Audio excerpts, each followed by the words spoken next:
Okay, good morning, everybody. Welcome back from the short Hanukkah vacation. So let me remind you what we did last time. We're in the middle of something and where we were last time. So last time I started a kind of a very quick reminder regarding various aspects of measure theory. So I'll just recall the important concepts that I need. So recall,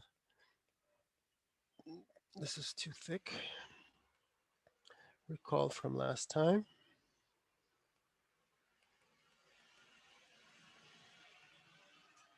So a radon measure. So let me, first of all, let's recall what an LCSC space stands for: locally compact, second countable.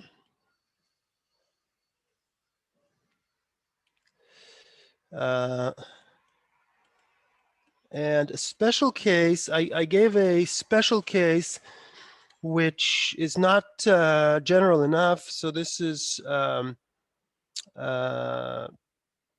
separable. So if you have a space which is separable, which means contains a dense countable set,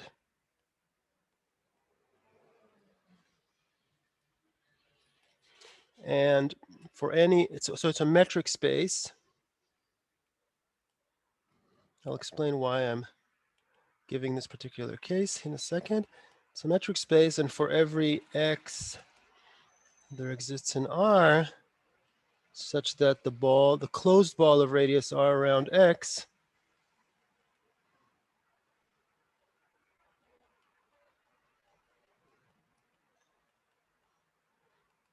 is compact.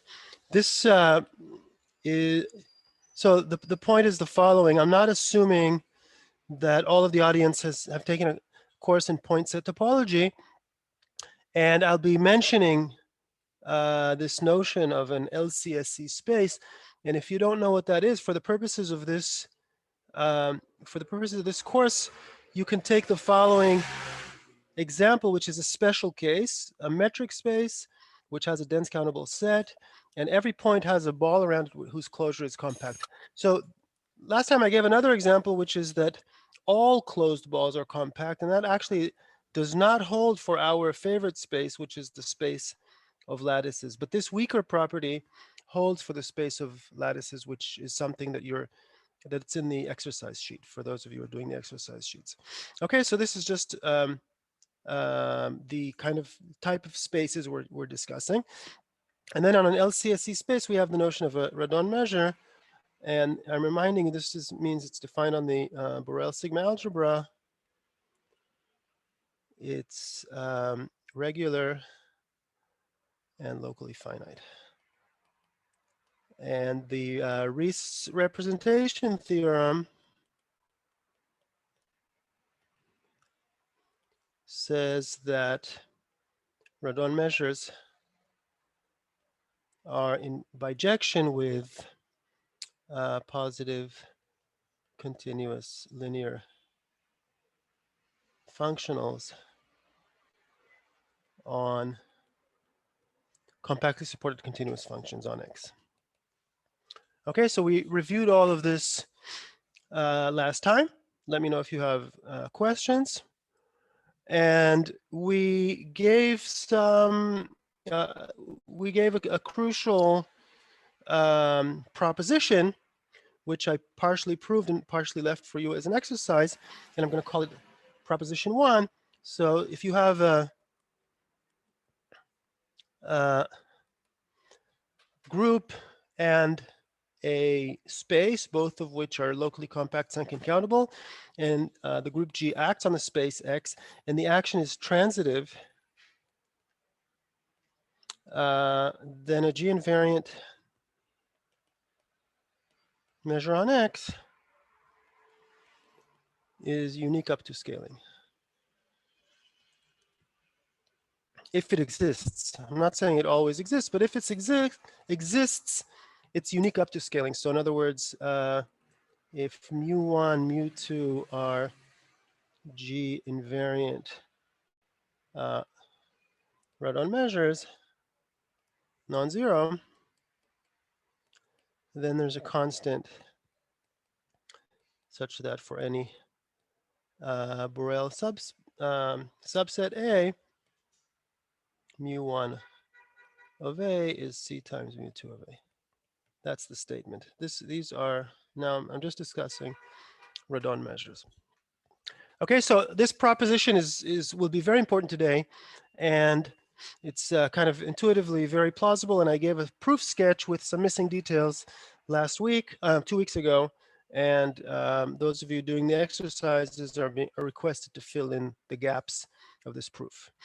Okay, so then I gave some examples, and there are going to be examples that are important for us, and the examples involve measures on groups. So in other words, the space X will be the group G. If the group G has a measure on it which is invariant, that measure is called the Haar measure. And I gave 3 examples of groups which have a Haar measure, and the Haar measure is this is both right invariant and left invariant. So let me give a definition. So every LCSC group G has a right invariant radon measure and a left invariant radon measure. These are the right and left Haar measures on G. That's just a name. If a right invariant, a right Haar measure is also left invariant, G is called unimodular. And examples of unimodular groups, well, clearly an abelian group is unimodular because translating on the left is the same as translating on the right for an abelian group. But I gave 3 examples last time.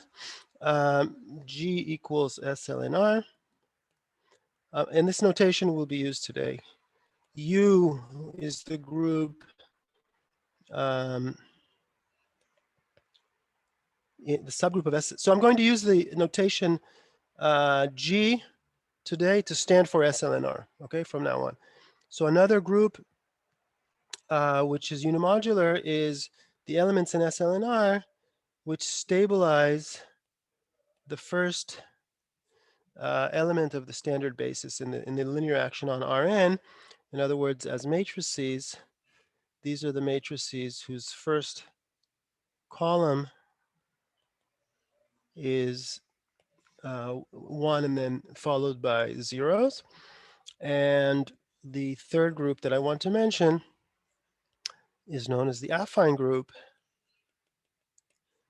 And it can be thought of as a subgroup of the group of n plus 1 times n plus 1 matrices that has a 1 in the bottom right-hand corner, zeros on the bottom row, and anything possible anywhere else. This is a subgroup of SLN plus 1R.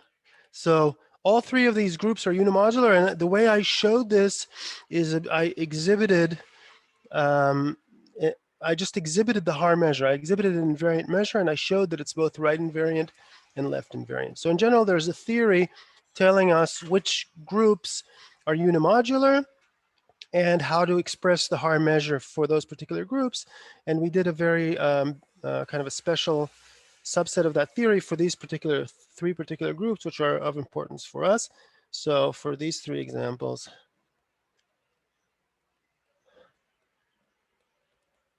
we gave the Haar measure explicitly and showed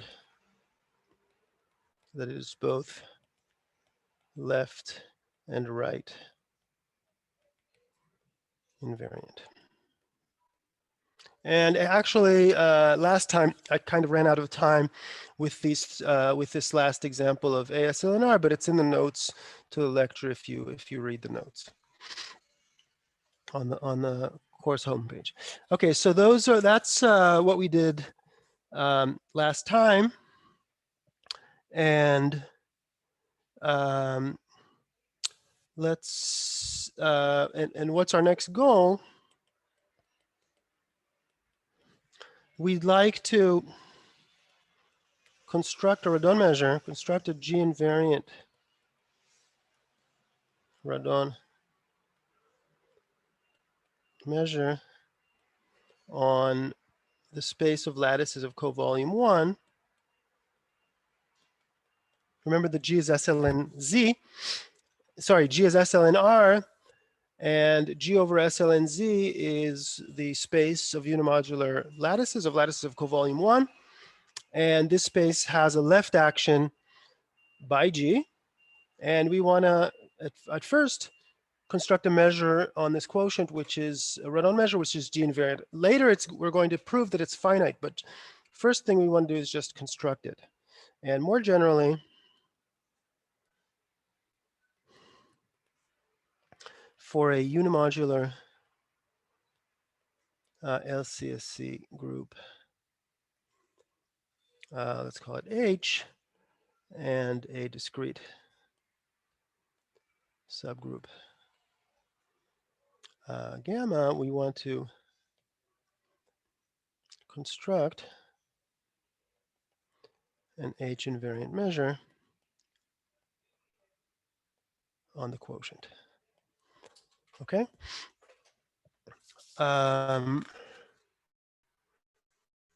So to do that, we do something which, in fact, we already did in the abelian case at the very beginning of the course, and this is to talk about fundamental domains. So definition. So suppose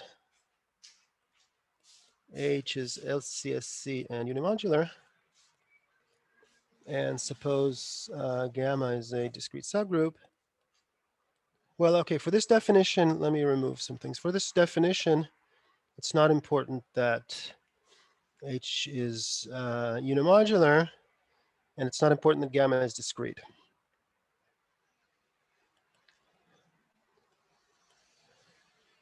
For the definition, I just want gamma to be closed, H to be LCSC.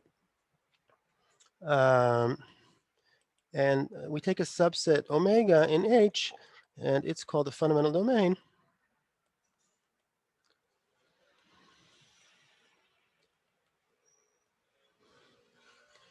For this quotient,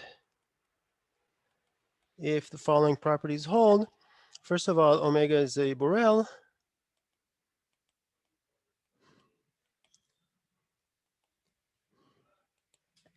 And second, for every H in H, there exists a unique omega in the intersection of omega with the coset of gamma containing H. Okay, so we used exactly this definition in the case that gamma is a lattice and H is Rn, and we discussed this when we defined the covolume of a lattice. So the covolume of the lattice was defined to be the volume in the sense of Lebesgue measure of a fundamental domain. We showed the existence of fundamental domains, and this is how we define the covolume. And now we're going to do exactly the same thing for non-abelian groups. And one thing to note about this condition at the end.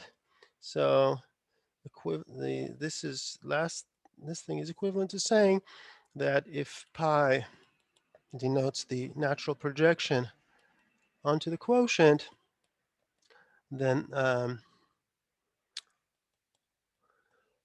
this requirement is the same as saying that the projection restricted to to omega is a bijection.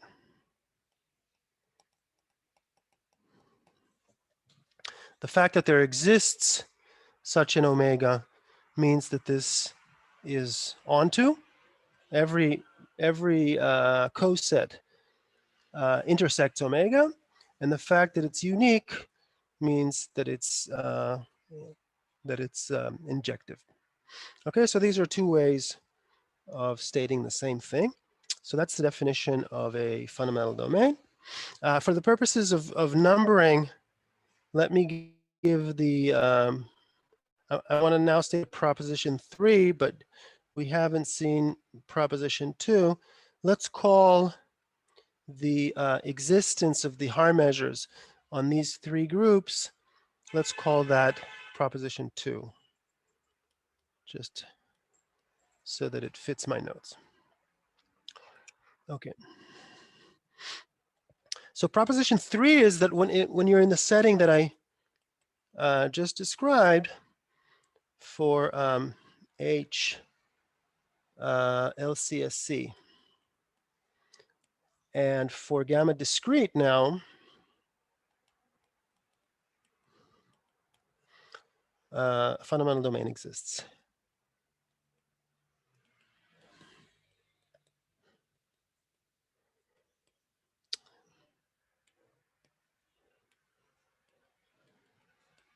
You can always find a fundamental domain.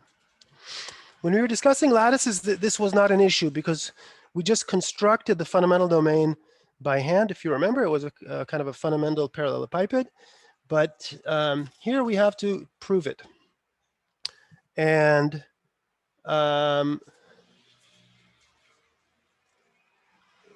going to prove this under an assumption, and that's the assumption of the existence of a right invariant metric on an LCSC group. So we will use this as a fact, but I'll get any examples that we care about, I will prove it. So we will use the following fact. Any LCSC group H has a right invariant metric which induces the topology. Okay, so what do I mean by that? Well, right invariant means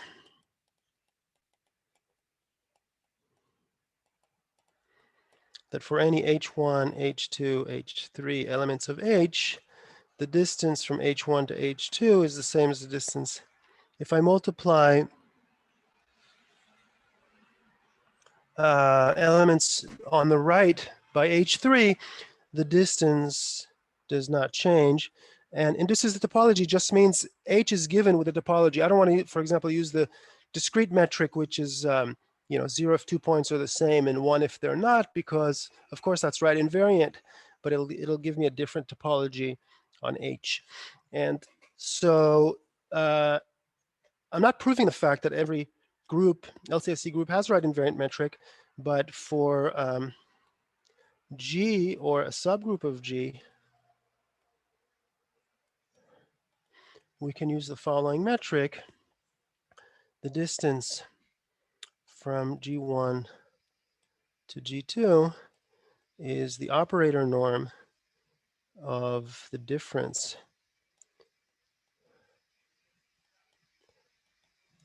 G1, G2 inverse minus identity. So if you, I'm asking you to check that this is a right invariant metric. So it's clearly right invariant because if I multiply G1 by an element on the right and G2 by an element on the right, and I look at the formula G1, G2 inverse, then the element that I'm multiplying by will sort of show up in the middle here and cancel out. So this formula is obviously right invariant. The thing to check here is that this is a metric, just a triangle inequality, but that's not very hard. Okay, so So I'm not proving the general fact about the existence of a right invariant metric, but I'm showing it in this particular example, which is the example we care about. And of course, once you have a right invariant metric on G, you get it automatically by restriction on any subgroup of G. Okay, so now that we have a right invariant metric, I'm going to define something called the injectivity radius. So by discreteness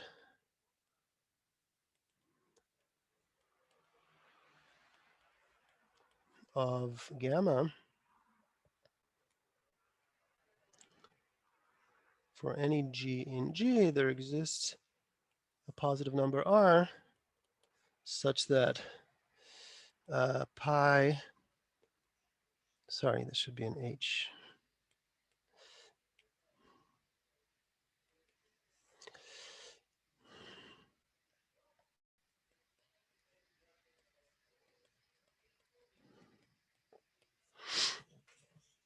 The pi is a projection from H to H mod gamma. And I'm saying that since gamma is a discrete subgroup, for any H in H, you can find a ball around that H of some positive, with respect to this right invariant metric, such that the projection is injective on this ball. And if not, you could find a sequence HI tending to H and gamma I in gamma such that HI gamma I also tends to H gamma I not equal to the identity, right? This is if take balls of smaller and smaller radius and assume by a contradiction that pi restricted to these balls is not injective. If you're in a ball and pi is not injective, there are two elements in the ball that map to the same elements. So they have to look like this, HI and HI gamma. And since we're taking the radii of the balls smaller and smaller, HI is tending to H and HI gamma I is also tending to H, while gamma I is not the identity. And then we can look at gamma I, which is HI inverse HI gamma I. And this guy is tending to H, and this guy is tending to H inverse. And so this thing is tending to the identity, but that's a contradiction because gamma I is not the identity and gamma is discrete. So we got a contradiction.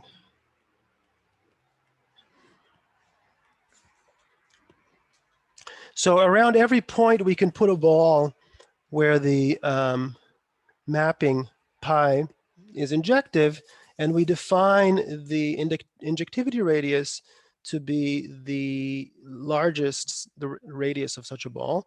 So define R sub H to be the sup over R positive such that pi restricted to this ball is injective. And note, just from definitions, if H1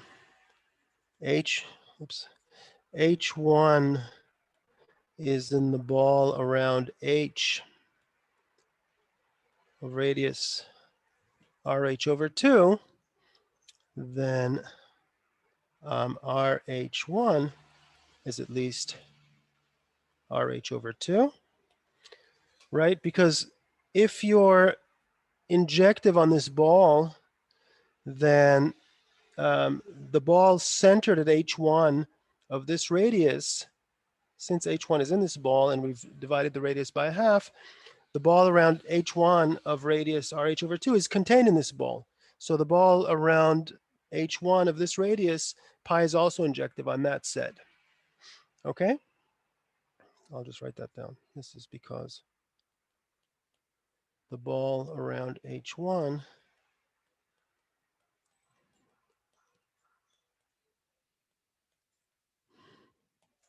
So if you're injective on a bigger ball, you're also obviously injective on a smaller ball. And so we get a kind of, in fact, this number R sub h is a continuous function of h, but I don't really need that. I'm seeing a kind of a semi-continuity here. If you're close to h, sufficiently close to h, then the injectivity radius can't be smaller, much smaller than the injectivity radius at h. Okay, why did I mention that? So now let's let h0 and h be countable and dense. We have such a countable dense set because H is an LCSC group, then the union of balls centered at points of this countable set, whose injectivity radius, whose radius is the injectivity radius at those points, covers H. Right? Take any element of H, come closer and closer to it by elements of this countable set, and use the remark I just gave, and you'll see that H is covered by these balls. So now that I have that, I'm going to denote, so write H0. I'm just going to enumerate the elements of H0 and enumerate the balls.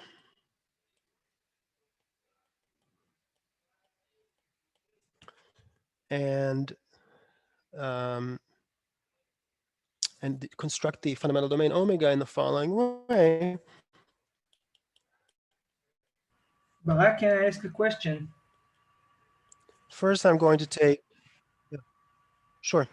I understand why there exists an H0 which is countable and dense with this property, but can you explain again why for all H0 with this property?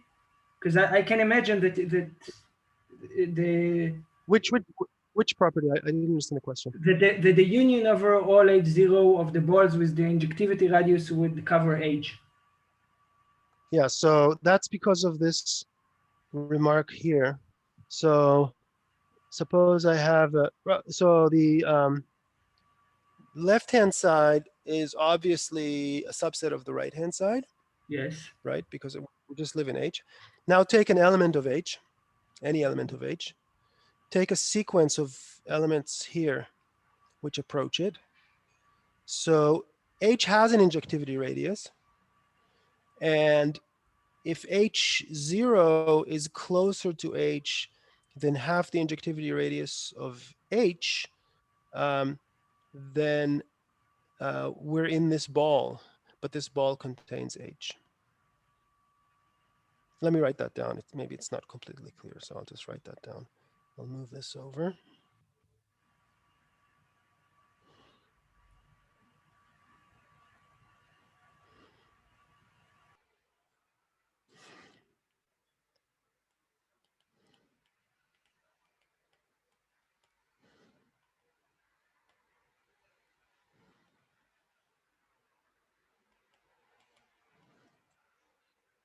Um,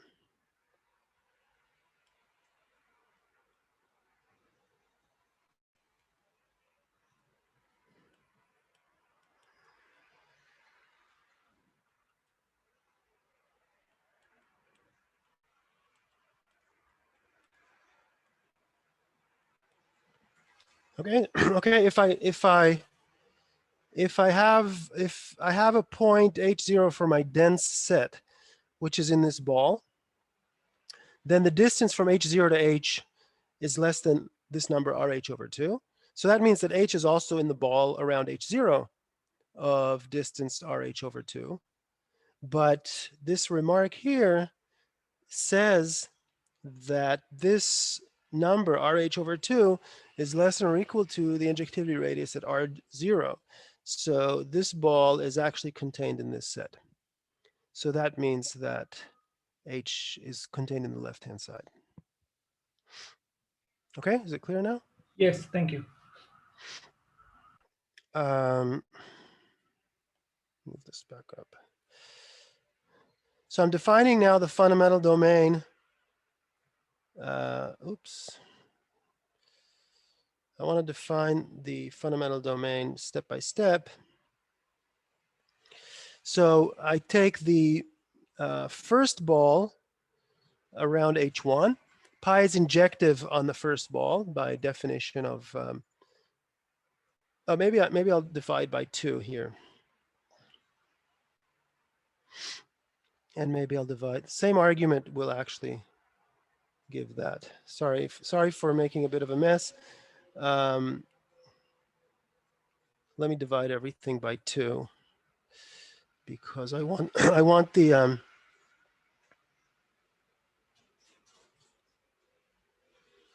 um,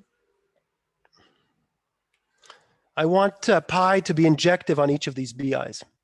And the definition of RHI involved a soup, so I'm not guaranteed that pi is injective on the ball around HI of radius RHI, but I am guaranteed that I'm injective on this size of a ball. Okay, so I'll just write that down. So pi injective on each BI. Okay, so now I'm going to construct the fundamental domain omega step by step. First, I'll put B1 inside the fundamental domain, and then I'll put B2, except I don't want to put in points. I want to always make sure that that the pi will continue to be injective. So if I add to omega a point from B2 that's equivalent under gamma to a point of B1, then I'll ruin injectivity. So I'll only add representatives for the cosets that are not already in my set. So that means I'm going to remove from B1 the set B1 gamma. And then now this is a disjoint union, and I'm going to add another set, which is B3 minus. Uh,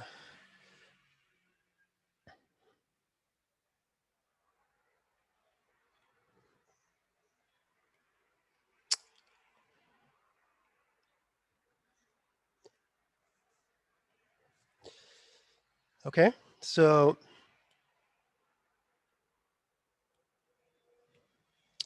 I'm having trouble with my stylus here.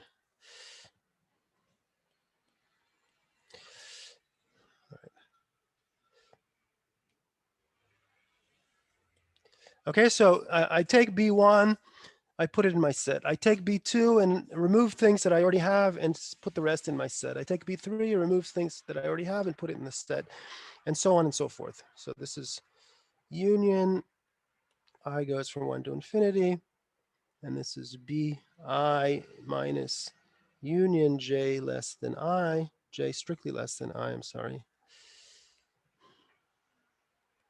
bj gamma. That's my set omega. And by construction, since the BIs cover H, obviously I'm going to be surjective. And from the way I've constructed things, pi is going to be injective. Okay, so then pi restricted to omega is a bijection, which is what I wanted. And clearly all I'm doing, I'm never destroying the property of being a Borel set, because these are just sort of obvious operations on balls. Okay, so that's the proof of proposition 3, the existence of a fundamental domain.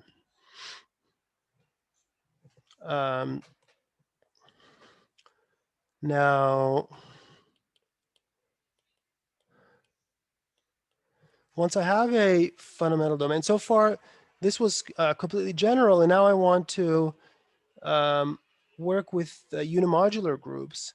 So now suppose H is LCSC and unimodular.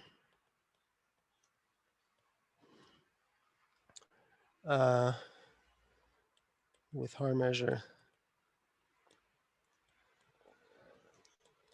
MH, and gamma is discrete,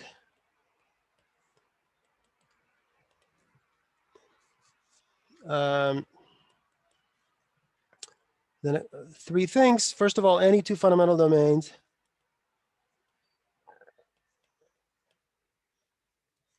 for the quotient have the same measure with respect to this measure MH. Two, if you have two sets, A and B are Borel subsets of H, which map to the same subset of the quotient, and the projections restricted to both A and B are both injective, then the measure of A is the same as the measure of B.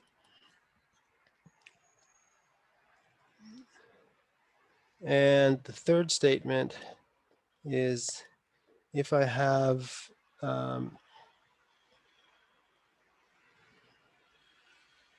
say I contained in J, I, J both Borel subsets of H, pi restricted to I is injective, pi restricted to J is surjective, then there is a fundamental domain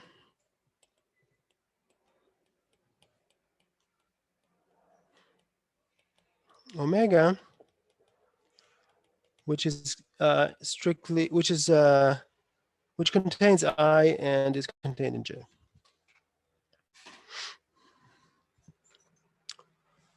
So let me prove this. So first of all, let's notice that 2 implies 1, okay? So if you just take, in 2, you take A and B both to be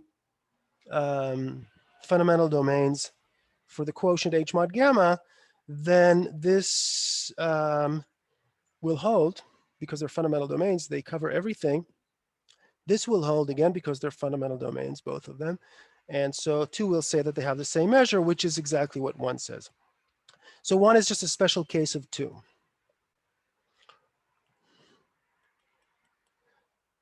So I'm proving 2, and I'm remarking that 1 is a special case of 2, and also 3 is left as an exercise. We won't need.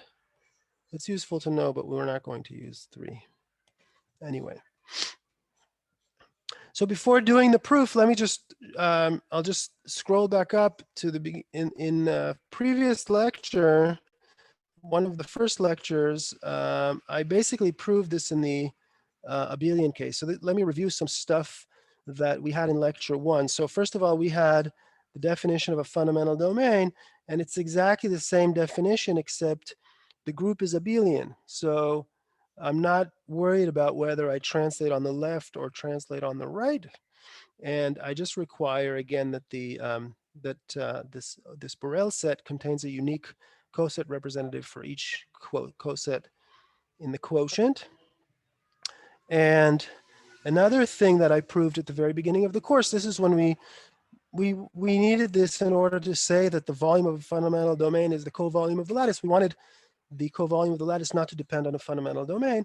And we had the same statement that any two fundamental domains have the same measure. And the proof was, well, you're going to see the proof right now. The proof is by chopping up the two fundamental domains into pieces, depending on which element of the group maps cosets to cosets. So I'm going to basically repeat the proof now, and maybe you'll be reminded. So where is this? Proof of 2. So we know for each A in A, there is a gamma in gamma such that a, let's call this gamma A. It's an element of gamma that depends on A such that A multiplied on the right by gamma A belongs to B. And the reason this is true is because pi of A equals to pi of B. So the coset represented by A maps to some element of the quotient, which is a coset which can also be represented by an element of B. So there's an element, this A represents a coset in the quotient, and there's an element of B representing the same coset. So that exactly means this. And in fact, there is a unique such gamma A because otherwise the mapping would not be, unrestricted to B would not be injective. So we can define now a partition of A into pieces. A sub gamma is all A in A such that gamma A equals gamma. So for a fixed element gamma of the group gamma, we look at all the elements of A for which that's the element needed to map A into B. And so what we get is that that A is partitioned into these sets. These are Borel sets. And B is partitioned into their images.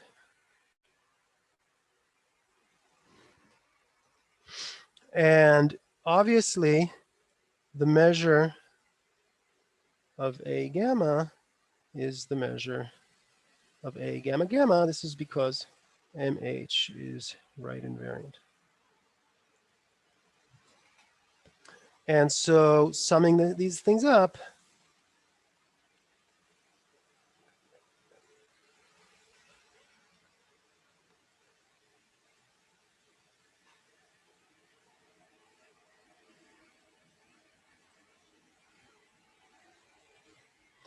we get that A and B have the same measure under A. Okay, if you look at this proof carefully, you'll notice that I didn't really use the fact that H is unimodular, and I didn't really use the fact that I only used right Haar measure, and in fact I only used the fact that right Haar measure is gamma invariant. So there are a couple of things in this proof. There are a couple of assumptions that I made that I didn't really have to make, but that won't be important for us.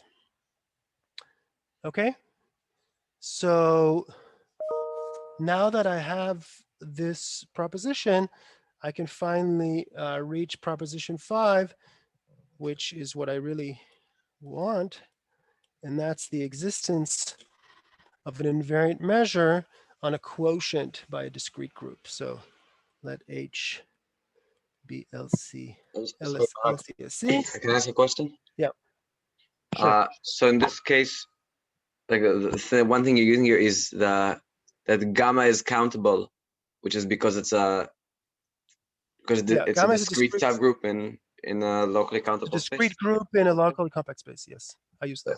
Okay. Yeah. And I also should say, if you're willing to work harder, this proposition, okay,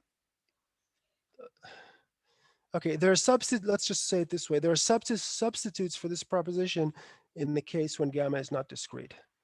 But then you have to be more careful about. Then you should take a substitute for this measure MH. You shouldn't use this measure MH to measure elements of the quotient. Since gamma is discrete, you can actually work with MH and restrict it to the fundamental domain and use it. That's exactly what's coming up. So a lot of what I'm saying sort of has generalizations, but they're much easier in the case of working with a discrete group. Okay, so H is locally compact, second countable, and now unimodular. Gamma is discrete.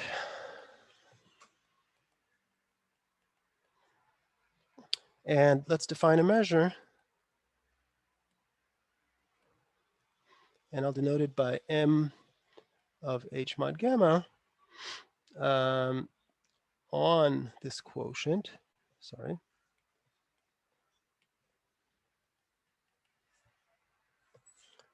By this formula.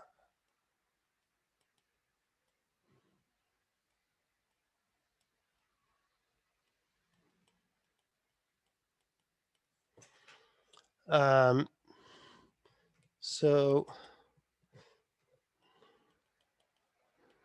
this is well defined and invariant under left translation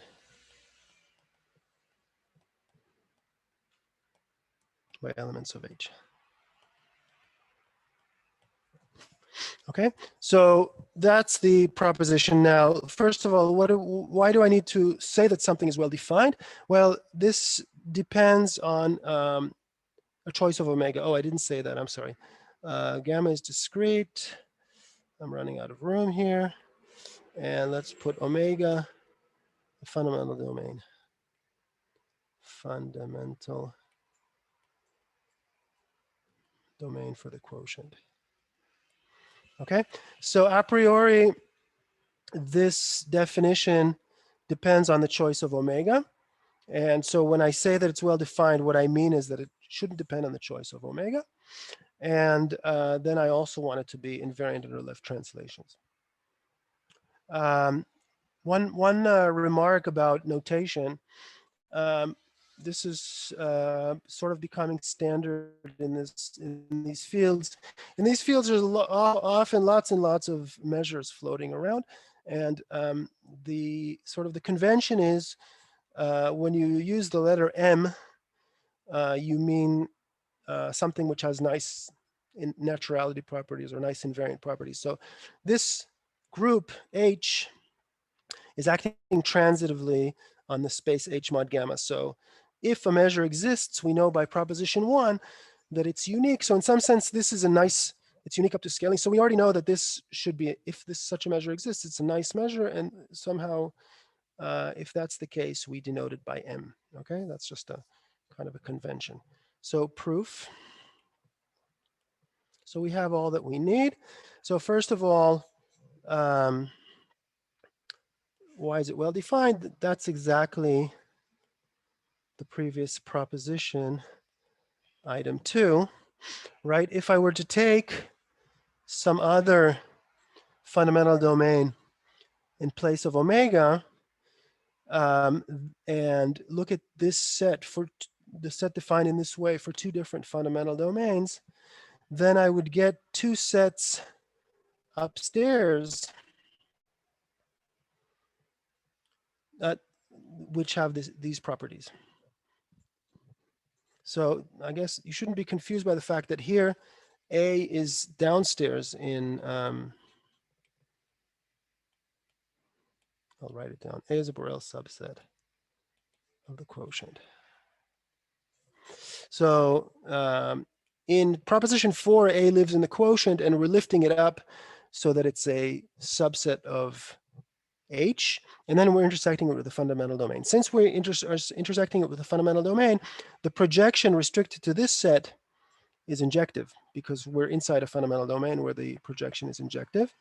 And if we were to take some other fundamental domain and intersect with another fundamental domain, the 2 sets that we would get would still project to A. And so applying this, we see that these 2 conditions are going to be satisfied if we take for A and B the intersection of the pullback of A with 2 different fundamental domains for H. And then 2 says that the measure is the same. Okay, so instead of writing it down, I'll let you think about it, but it exactly follows from part 2 of the proposition. And now I want to show that it's left invariant So left invariance, if I take an element of H,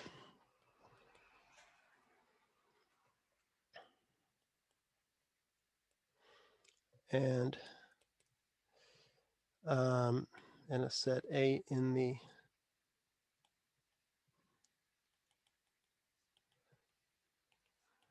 quotient, then I can just do a calculation.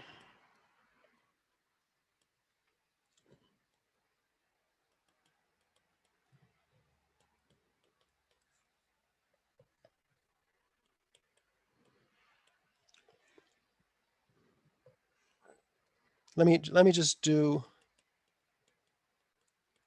all steps of the calculation, write them down, and then I'll explain them.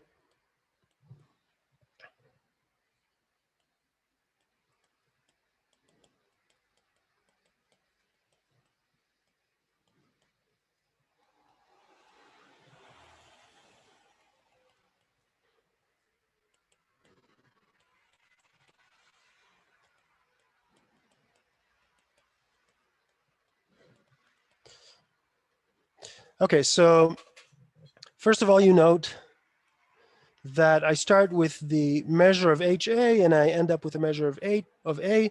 So this is what I want in order to prove the left invariance. And now let's just follow the steps. And so this first step is just the definition of the measure of HA. I have to pull back HA upstairs and intersect with the fundamental domain. Now, the pullback commutes with the action of H, or in other words, the way to say that is if the definition of the action on H downstairs is just to act upstairs and project. And so this set is exactly the same as this set. Now, if I again use, so if omega is a fundamental domain, then H omega is also a fundamental domain from the action on the left. So this step here requires a bit of thought. So omega a fundamental domain, if and only if H omega is a fundamental domain. And that's because I'm working by quotienting by gamma, by the action of gamma on the right. So this multiplying on the left just permutes the different cosets, but it doesn't change the fact that omega or H omega contain a complete set of coset representatives. And so if once you're convinced that this is true, then this equality here is what I said earlier when I proved that it's well defined. This formula does not depend on the choice of which fundamental domain I take. Here I took this fundamental domain, here I took another fundamental domain, and I get the same answer by the well-definedness. So I'm using the well-definedness of the formula that I proved earlier. And so I've got that, which is just the same as that. I pull H out, but the measure MH is left invariant under multiplication by H. Notice that here I'm using left invariance. In the previous proof, I used right invariance. So this is really using the unimodularity, and I got what I wanted. Okay, so so that completes the proof of this proposition. So before taking a break, I'll just say, what have we done? So we now have measures, say mxn on xn, which is S ln R over S ln Z.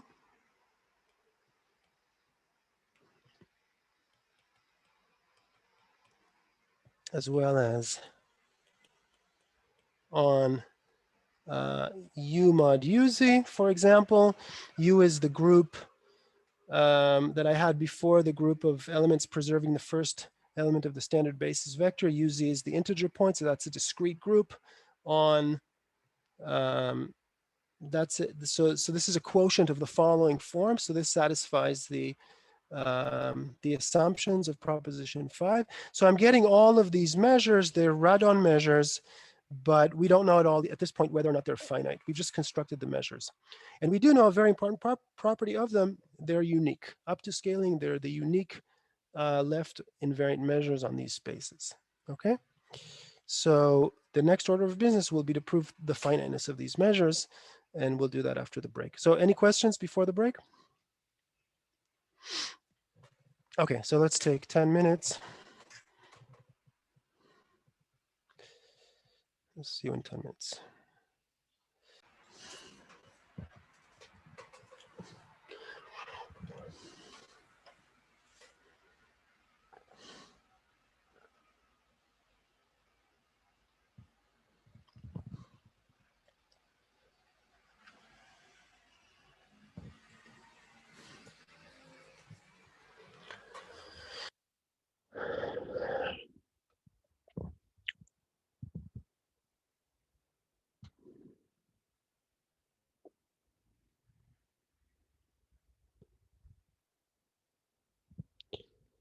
Okay, so let me continue. Can someone just raise a thumb or something so I know that, okay, cool. Okay, so let me recall what our goal is. Let me give a definition and then recall what our goal is. So definition, so H LCSC, gamma discrete, H unimodular.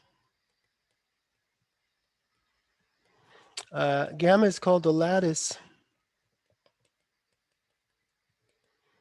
in H if the measure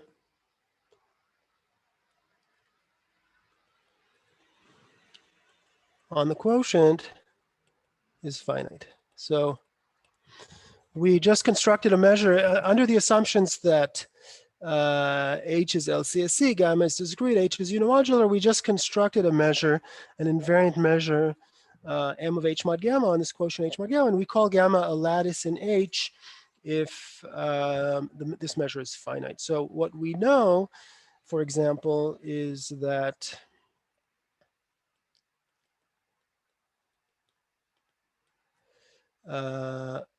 the notion that we have, so any lattice L in Rn, in the previous definition from the beginning of the course, is a lattice in Rn with this definition. So this is a generalization of the notion of lattices for more general groups. Okay. Why is this? Just to recap. So in terms of our old definitions, we measured if H is equal to Rn, the measure that we have on the quotient, if you look at this definition here, is just the measure MH is the Lebesgue measure or the volume measure on Rn, and we know that omega we can take to be a cube or a parallelepiped. In other words, it's a finite measure object, and so obviously this is a finite set, a finite number for any A. And so that's the notion that we're going to care about. And the theorem that we're trying to prove, well, let me just write down an equivalent condition. MH of omega is finite for a fundamental domain. Omega for the quotient. Okay, so the theorem that I introduced last time and we're now proving is this theorem of zone. And I want to just recall what it says, and we're going to prove a variant of it today, and we're going to give the full statement next week. So it says two things which seem somewhat unrelated. First of all, it says that SL and Z is a lattice in G, in SL and R. In other words, I exactly wanted the existence of a finite measure on the quotient, which is SLNR invariant, which is in our new definitions, that just means that SLNZ is a lattice. And we also wanted something that's called the Siegel summation formula. So for F in L1 of Rn, absolutely the functions whose absolute value is integrable on Rn with respect to Lebesgue measure on Rn, we define a function f hat defined on the space of lattices. F hat of a lattice L is summation over non-zero elements of L of the original function f. Then the I'm sorry for the pickiness, but you mean that the measure is finite, not the space, right? On top. here, this, No, on the left. yes, so Not H mod gamma is finite as the space. The measure on H mod gamma. so the sentence started here. If the yeah, so maybe I'll. Yes, thank you.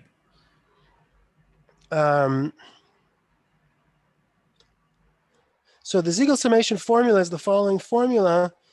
So this is SSF. SSF stands for Siegel summation formula.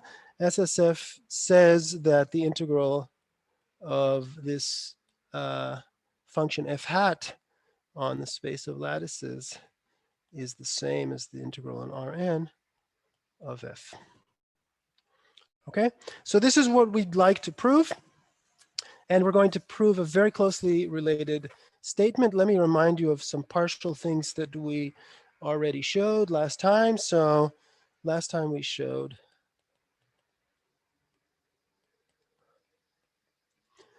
that in order to prove that it suffices to prove this formula, the Siegel summation formula for f in Cc of Rn minus the origin. So I'll remind you of the proof of that because we're going to use similar arguments today. So what's the proof of this? So these functions are dense in this space with respect to the L1 norm. Okay, that's an easy fact from measure theory, or it's basically, you can think of it as another outcome of the Riesz representation theorem, if you like, or part of the proof of the Riesz representation theorem, but it's clear that you can approximate any function in L1 by continuous compactly supported functions. And additionally, this function, once you know that it's true, it automatically gives you a bounded linear operator on L1. So in other words, if you take this function and map it to this number, because this number equals this number, the formula tells you that that functional is bounded. So it's obviously a linear functional, and this equation tells you that this is L1 bounded. So if you have an L1 bounded operator defined on a dense set of a Banach space, then it extends uniquely to the entire Banach space. So then you get that this formula holds for every function in L1. Okay, so that's going to be something that we'll use again for similar formulas, not only for this particular formula. Can I ask a question? Sure. I remember from last year, Mm-hmm. This is actually also relevant to the specific case we've done 2 or 3 lectures ago. I remember that first of all there was a constant in the formation. There was a Cn in the integral equations, and secondly that we took primitive vectors, not all vectors of the lattice. Exactly. So yeah, you'll see in a moment. I'll reach that in a second. We're not going to prove this today, this formula exactly today. We're going to prove a very closely related formula, which is the one that you're talking about. So I'll get that. I'll get there in a moment. Okay, so that's what we'd like to have. That's the theorem that we'd like. And today we're going to prove exactly what you said. So this is a theorem. This is very close to this Siegel summation formula. Um,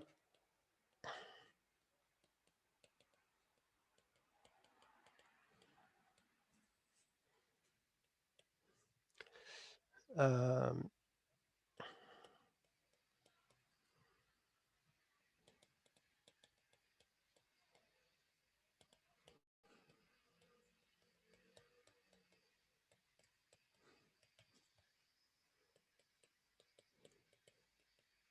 so I'm changing the summation formula slightly.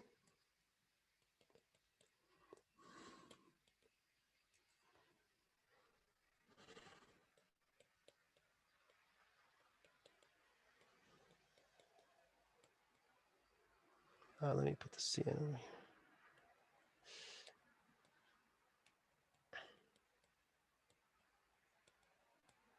Okay, so well, I'll write everything down and then I'll.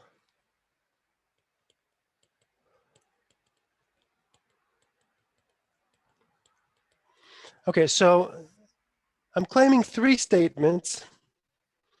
The first statement is unrelated to what we discussed before, but it will be helpful in the proof. The proof will be a proof by induction, and it'll be much easier to carry the three statements through the induction. So I'm going to need another statement. You can think of this third statement as some kind of, the statement number one here, some kind of an auxiliary statement that you might not understand at first glance why I care about this particular statement. But I'm going to prove this. So we're going to have the group that we had. Let me just remind you of what this group is again. So U is the stabilizer in SLNR. Yeah, U is this group here. These are matrices in SLNR of determinant 1. Here we have ones and zeros. So this block n minus 1 by n minus 1 is also of determinant 1. It's in SLN minus 1. And this row is you can think of it as a vector in Rn minus 1. We proved that this group has a left and right invariant Haar measure, so it's unimodular. And you can just take the same matrices with integer coefficients, and then you call that group UZ.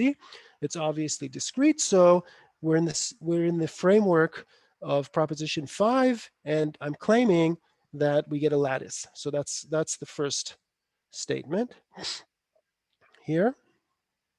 The second statement, exactly as Alon just said, it's not exactly the same as the Siegel summation formula.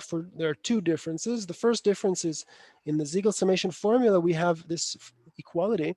And in this formula, we have an additional constant, depending only on the dimension. And the second difference is the definition of f hat. So here f hat is summing the function at all primitive lattice points. And here f hat is summing the function at all non-zero lattice points. So that's a difference.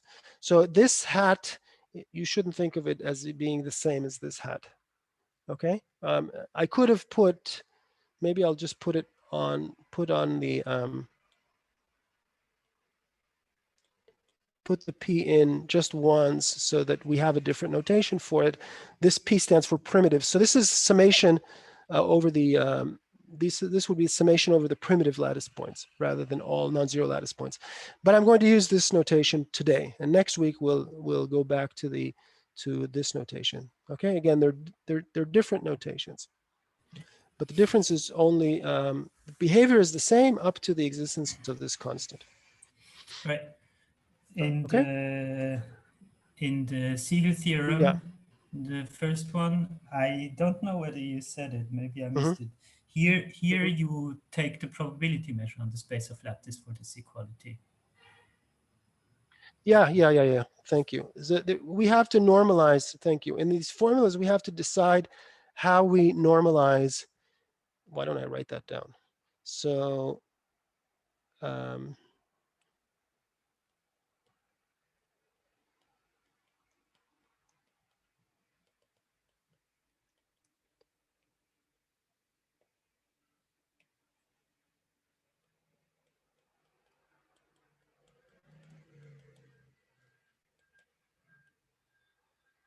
So we already know that the measure, the left invariant measure, if it exists, is unique.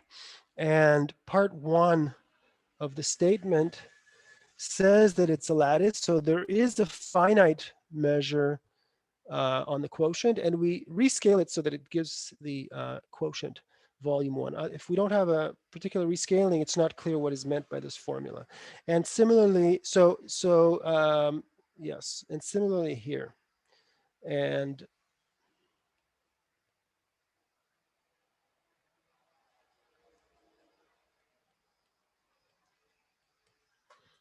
okay. All right. So that's what we're going to prove. And we're going to prove it by considering the following diagram. So I'm not going to start the proof yet. There are going to be some preparatory statements, but we need to understand a diagram. And it's a crucial diagram for the proof.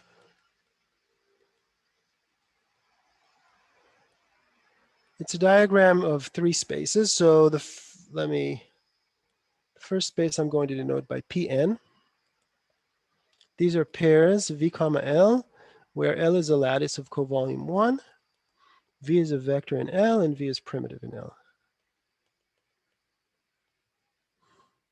And then we can project this. So this is a subset of the product of lattices with vectors, and we can just project it to the two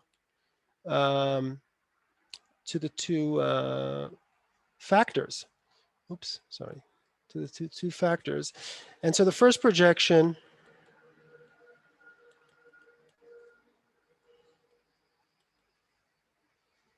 pi 1 of VL equals V, pi 2 of VL equals L. These are the two factors. And now I'd like to understand these 3 spaces as groups, as quotients of groups. And so let's do that. So let's understand the spaces in the diagram as quotients of groups. So actually SLNR acts transitively on each 3 of these spaces, but each time SLNR is acting with different stabilizers. So G acts transitively on non-zero vectors in Rn just by linear action on vectors, on non-zero vectors. And the stabilizer of E1 in G. This is not the usual notation. The stabilizer in G of E1 is U. That's just the definition of U, the group U. And so this quotient Rn over 0 is just G mod U. So I've written the bottom left-hand object as a quotient of G. This is obviously, we've seen this many, many times, G mod SLNZ. So Xn is G mod SLNZ. And let's note that G also acts transitively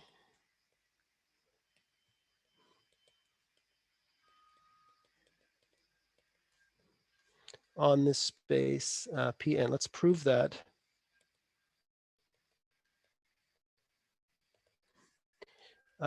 Suppose I have 2 vectors LV, L prime, V prime, and I want G and G such that GL equals L prime, GV equals V prime. I can assume with no loss of generality that that L prime is the standard lattice Z to the n, because if I can go from any primitive pair L comma V to L prime V prime, where L prime is Zn, then by composing with inverses, etc., I can get from any one point to any other point. So I can assume that L prime is Z to the N. And so I know since SL and R is acting transitively on the space of lattices, there exists G and G such that GL is Z to the N. I can reach the lattice Z to the N at least, and GV is primitive in Zn. Linear transformations don't affect the notion of primitivity. A vector is primitive if and only if it's not a multiple of another vector in the lattice by a integer different from plus minus 1. So that's independent. When you apply a linear transformation, you have to map primitive vectors to primitive vectors. So now V prime, the image of V under G, is a primitive vector in Zn, and we already know, we saw that SL and Z. Isn't there a clash of notation now? Is this Why? the V prime you are looking for or not? The GV? You want to... Oh, I'm sorry. Thank you. Yeah. Let's call it V double prime. Yeah. We saw that SL and Z acts transitively on primitive vectors.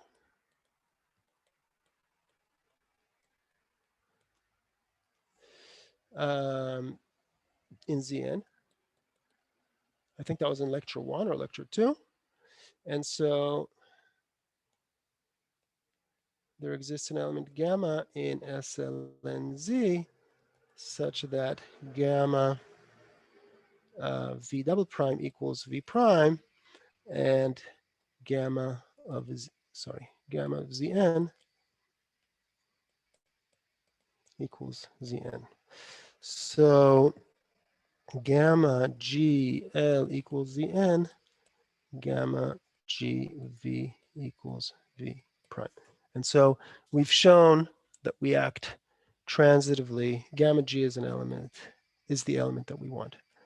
We've shown that we act transitively on this space Pn. And what's the stabilizer of a point? The stabilizer in G of the point E1 Zn, well, that's just the stabilizer of E1 intersect with the stabilizer of Zn in the two actions. So this is U intersect SL and Z. So this is UZ. Okay, so going back to our diagram, now we know that Pn is G divided by UZ. Rn is G divided by U. Space of lattices is G divided by SL and Z. And let's think for a moment about the fibers of these mappings. In other words, what's the pre-image of a point under these mappings? And so maybe I'll write that in color here. So the fiber for the first map is U mod UZ. And now you remember that U mod UZ appears in our theorem. And here the fiber is SL and Z. We're quotienting by the action of SL and Z. Okay? I'm sorry, no, it's SL and Z over UZ.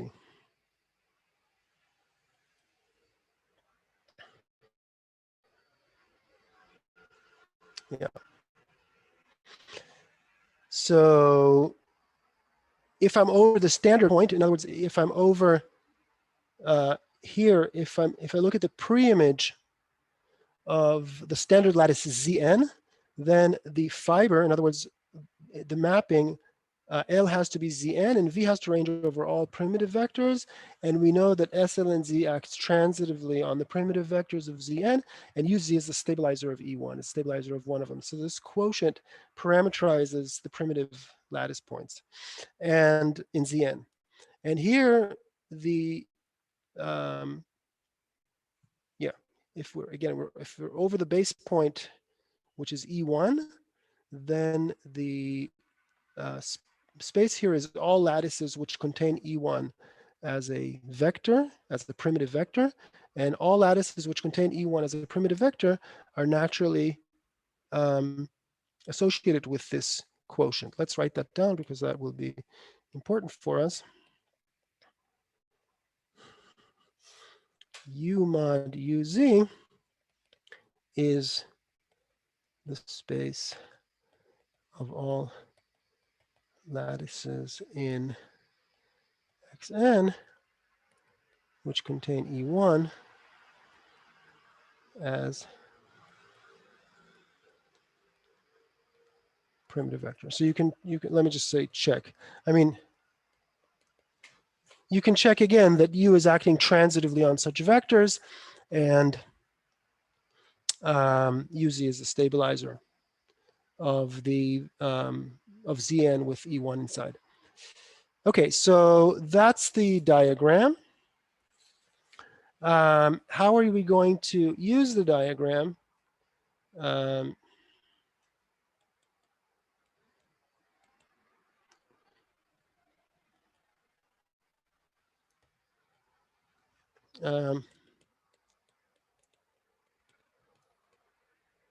We're going to consider two operations on functions.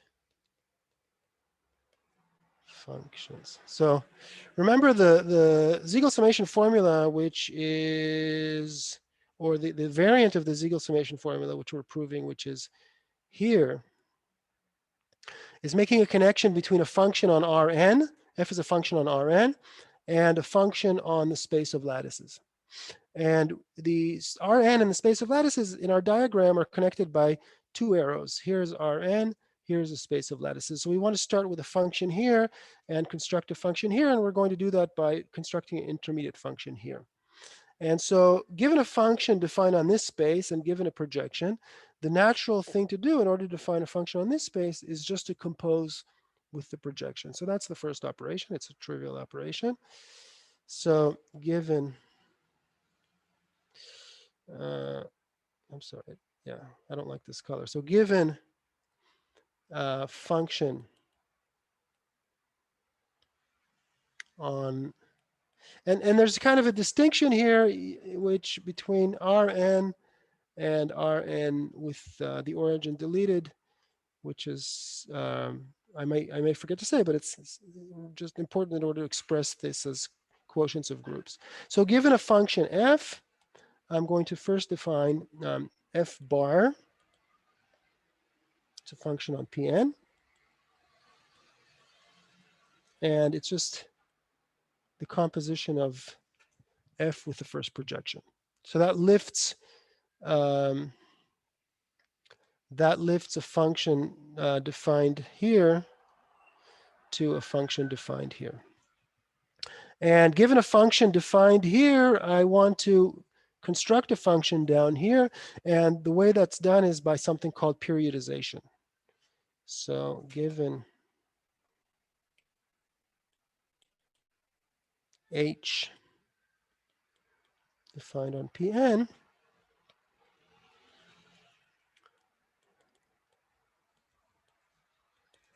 I'll define a function which I want to call h star. H star is defined on the space of lattices.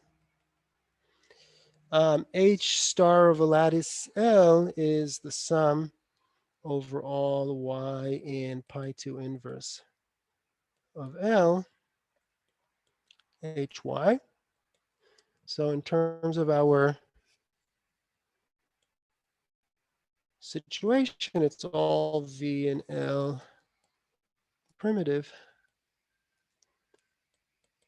h of v. And this is called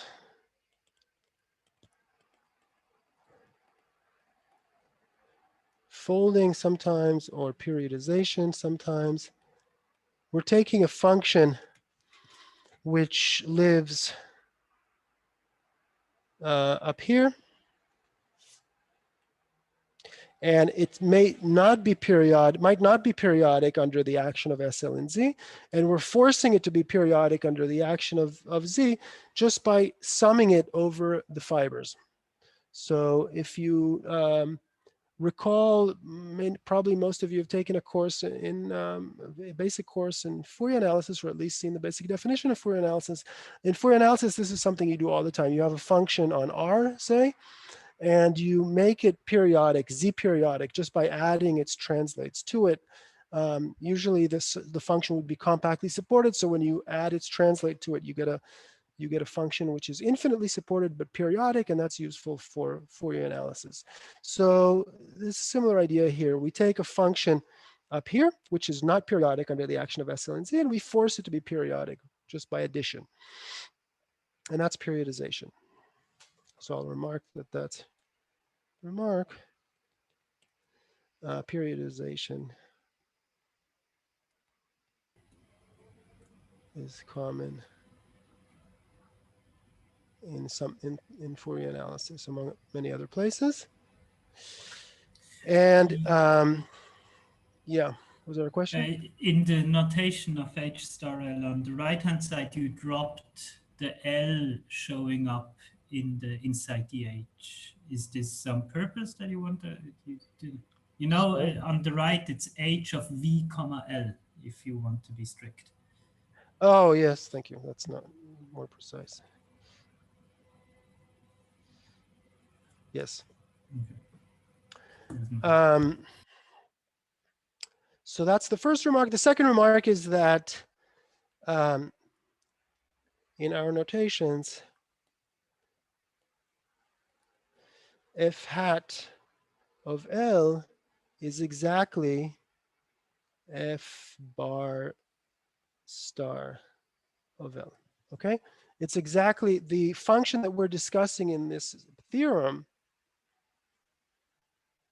Where did it go? This function here, what did I just do? This function here, this formula here is exactly obtained by first thinking about this function as a function of V, which means we replace F by F bar and summing over the primitive lattice vectors, which amounts to the periodization. So this is exactly given by those two steps that were, and I'm just separating out those steps because I want to use the diagram. Wow, and I'm spending a lot of time saying easy things. And so that's the how the diagram works. And let's now talk about measures, and let's talk about identities. Notice that all of these maps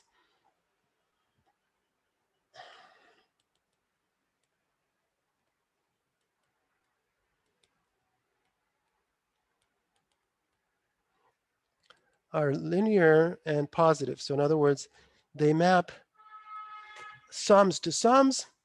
Multiplication by scalars is preserved of functions, and they also map non-negative functions to non-negative functions. So they're linear functionals, or they're linear mappings on the level of vector spaces, which map positive functions to positive functions. And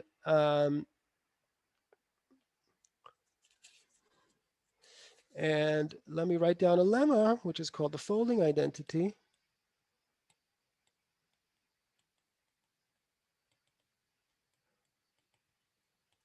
And it's a almost trivial lemma, but it'll illustrate how this, all the arguments that we're going to use sort of work using the same logic. So this is a very simple logic. So for any H in L1 of Pn with its measure. So again, Pn has a natural measure because it's a homogeneous space. Maybe I should have said that. So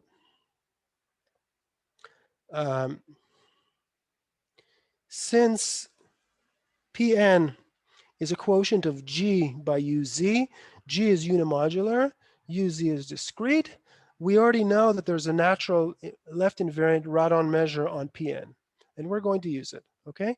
So we're going to denote it by M of Pn. And so for any H, which is an L1 function on Pn, sorry, there exists a constant, let's denote it by Cn prime, positive function, such that for any H, the integral of H star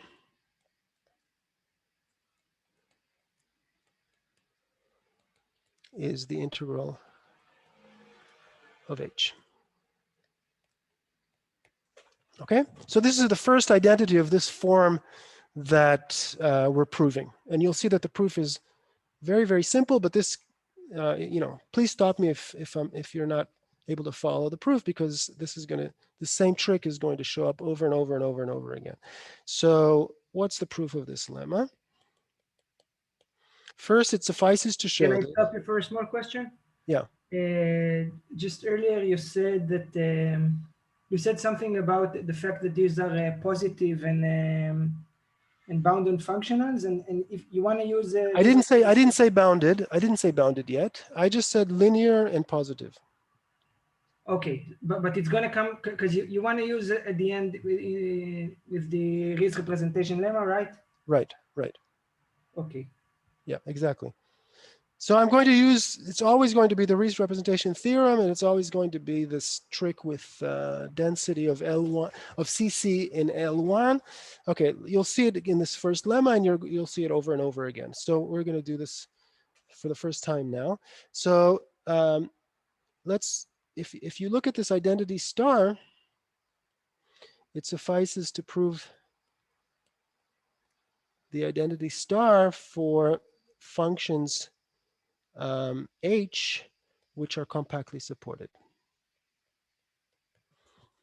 Again, because it's just a completely general fact that compactly supported functions in in L1 of an LCSC space are dense in L1, and the identity star, let me write that down because we had it last time and I said it again today, but I should say it again. CCPN is dense in L1 PN with this measure, and star defines a bounded linear functional. Okay, so this is what I was replying to Alon. I didn't say that these mappings are positive, are bounded in any way. In fact, I didn't give a Banach space structure on these function spaces that I was working with in the previous statement. Now I am working with a particular Banach space. It's this Banach space. And I'm mapping elements of this Banach space to this, which is a number. And this number, because of this formula, it's just the L1 norm of the L1 norm in this space. And so this number, 1 over this constant, is a bound on the L1 norm of this thought of as an operator. So this is defining an operator from a priori from this space into L1 of this space. And once you know it's bounded, it extends uniquely to a this bigger space. Okay, so that's the first comment. You can, if you are able to prove this formula for continuously supported compactly supported continuous functions, then you have it for L1. Second remark is that I can just think of this formula as defining a measure. So I don't know which measure it is, but this is a functional on the H's. So let's define a measure mu. Radon measure mu on Pn by using the Riesz representation theorem, the integral of H d mu, I just define it to be the integral of h star d of this measure. So for this definition to make sense, this is basically, except for the constant Cn prime, I'm trying to define a measure on this space by the left-hand side of the formula. Now, for this to make sense, h star should be integrable. Otherwise, this doesn't make sense. Then this very easy situation that we're now discussing, we started with h being compactly supported, and h star has support, since this is periodization, h star has support in the image of the support of h. So h star, the support of h star, is contained in pi 2 of the support of h. H is compactly supported, and therefore h star is compactly supported. If you're outside, of this set, then in this formula for h star, where did the formula go? In the formula for h star, you're just adding zeros. And so obviously the support of h star is contained in the image of the support of h, but this is a continuous map. This is a compact set, so this is a compact set.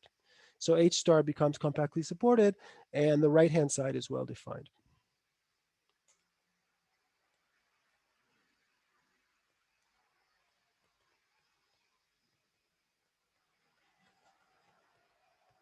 Okay, so we've defined a functional now, a linear functional, which is positive on, so we've defined a positive linear functional. In fact, it's also bounded on CC of Pn, hence a measure by the Riesz representation theorem. Now let's check that this measure is H invariant. Sorry, is G invariant.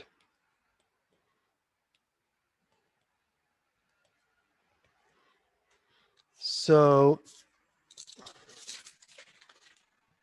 you said it's bounded already, the function. So yeah, the functional is bounded. So I mean, what does it mean for the function? In the bounded? L1 norm. Yeah. No. I mean, I just want it to be. No, I didn't mean bounded. I mean continuous. Continuous. A positive. Okay, I didn't write it down. So what I meant is in the Riesz representation theorem, for linear functionals to define measures, they should be continuous. The continuous means on every compact set, they have an upper bound for their norm, and the upper bound is just the sup norm of the function on the compact set. So why is this a G invariant measure? So H composed with G of Y. Suppose we look at the action of, so this is how G acts on functions. It acts by composing the argument. And so if I look at what's happening to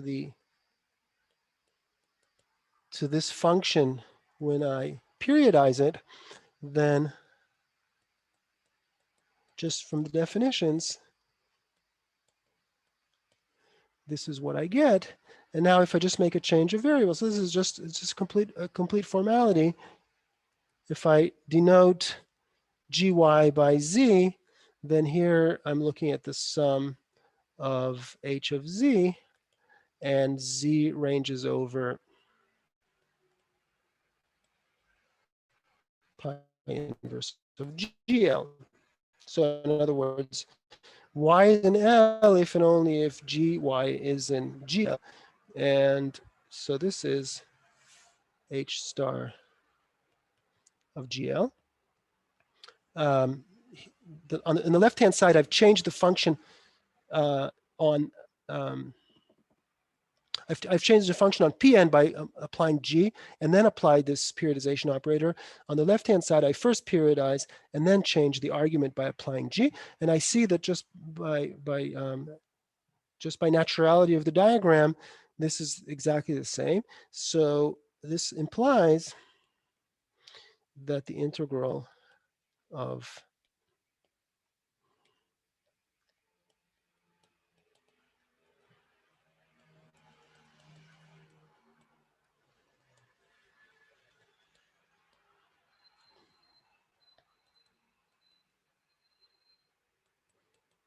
the measure downstairs on space of lattices is G invariant. So integrating this function is the same as integrating this function, which is just this because the measure downstairs is G invariant.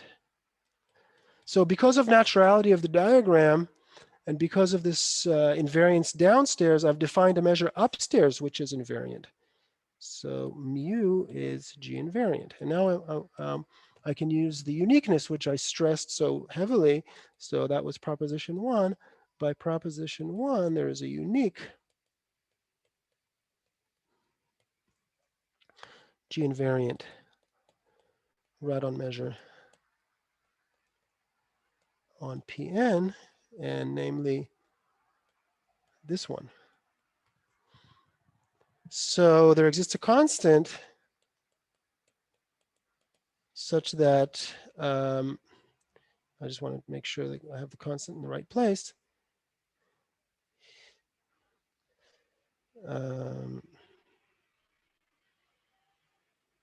So mu times Cn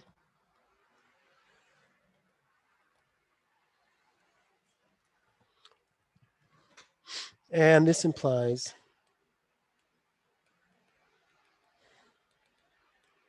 what I want to prove, this formula star.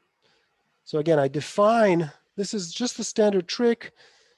It's very easy, but I can't help stressing it over and over again because I think it's very beautiful. We want to prove a formula that looks like this. We define a measure on the right-hand side. We don't use any property of this measure a priori, and we just define a measure on this space by this functional. And then we use the G invariance downstairs to get that we've shown something, we've constructed something G invariant on this space. But on this space, there's a unique G invariant object, namely this one, up to scaling.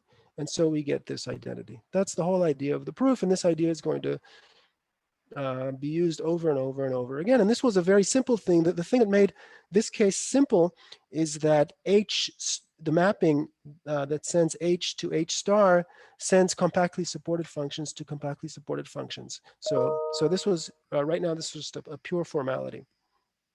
Okay, so that's the end of the proof of lemma 1. And now is a good time to take a break. And after the break, we'll use the same ideas to, I'll keep the statement of the theorem up so you can remember what it is we're trying to prove. And we'll take 10 minutes break. Okay, 10 minutes break.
Okay, so let's continue. Can you please tell me that you hear me? Yeah. Okay. So we're proving this theorem here. We've made some preparations. Now we're finally ready for the proof. So the theorem has three statements. As I said, one is the auxiliary statement that U z is a lattice in U. And then we have the Z summation for that. And then we have that S on Z is a lattice in G. And we're going to prove the theorem by induction on N, on the dimension.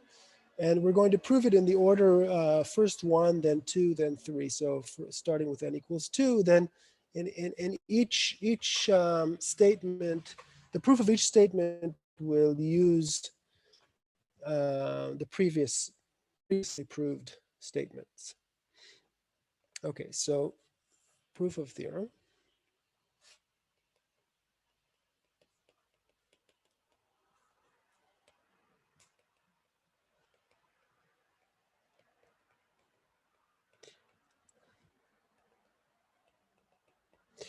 So the first statement was that UZ is a lattice in U. So what's going on in the case N equals 2 with U and UZ? So in general, this is what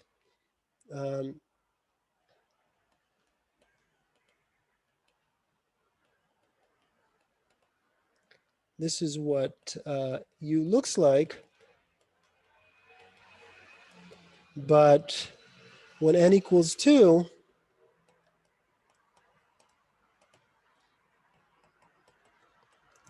this is what we get. Because the determinant is 1, so the lower triangular block is also 1. So U is actually isomorphic to just the real line in dimension 2, and UZ is just isomorphic to Z. And so we already know that Z is a lattice in R, and so we get statement 1 for N equals 2. To prove 2, in the case N equals 2, let's prove that the mapping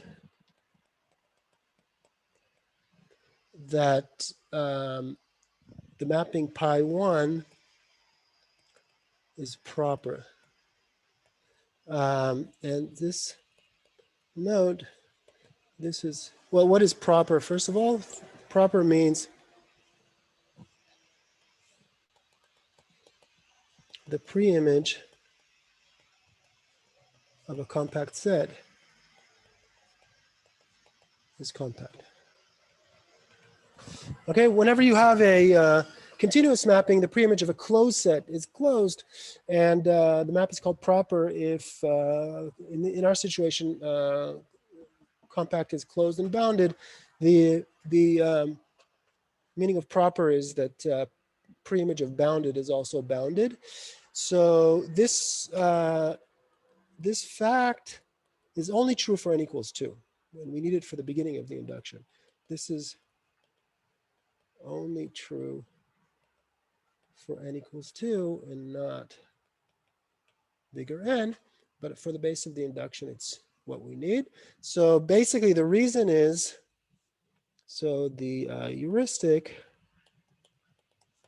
the fiber of pi 1 is U mod UZ, which we already saw is compact for N equals 2, right? U mod UZ is R over Z, which is basically the circle in dimension 2. So what's a more rigorous proof?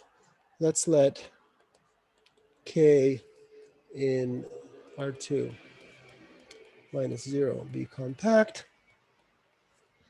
Let K0 in G be compact so that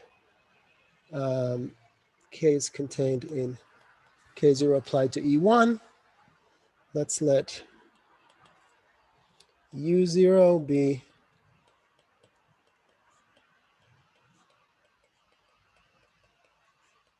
this subset of U, which is compact because it's just the unit interval, and it covers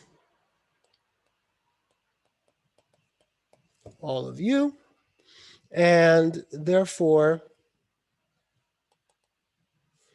K0 times U0 in this order, this is compact. It's a product of two compact sets in a topological group is compact, and K0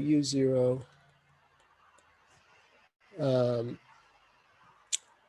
in G contains pi 1 inverse of K. If you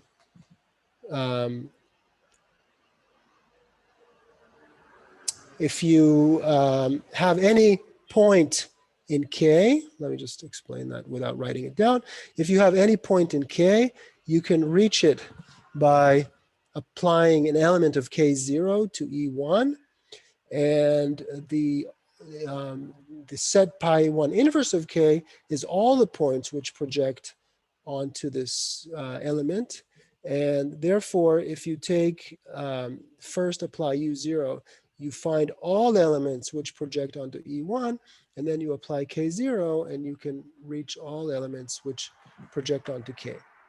Okay, so this is a compact set which contains pi 1 inverse of K, so pi 1 of inverse of K is compact.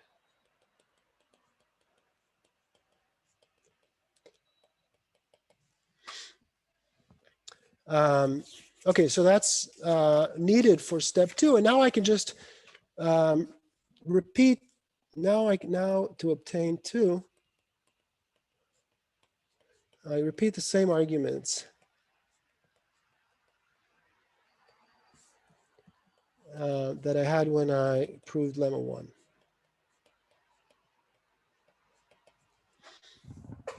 So again, what is 2? 2 is this Siegel summation formula. Where did it go?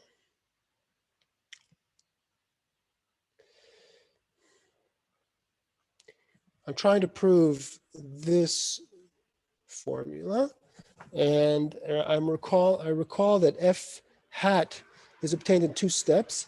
I take a function, I first lift it up, and then I periodize it down. So I'm pushing it through the diagram that's right here. Everything, I'm losing my, where's the diagram? I'm pushing a function through this diagram. I start with a function that's defined here. I pull it back up, and then I push it back down. And I already saw that when I push it back down, I get something like a Siegel summation formula, which is this folding lemma. But in this case, when n equals 2, when I take a function up here and pull it back up here, it stays compactly supported. So if I pull it up and it stays compactly supported, and then I push it over, it also stays compactly supported. So I can apply the exact same logic. And I'll just write that down very briefly now. So, Sorry. yeah. Regarding the top line on the screen right now, here you say that the K0U0 contains pi 1 inverse of K. It should be K0U0UZ in P2 contains this preimage. I'm sorry. Because you need the full U, right? I didn't mean that it contains pi inverse. Yeah, this is mod UZ. Yeah. Yeah, thank you. Just because it confused me, I thought. Yeah, fine. You're right. Okay, the image of K0UZ in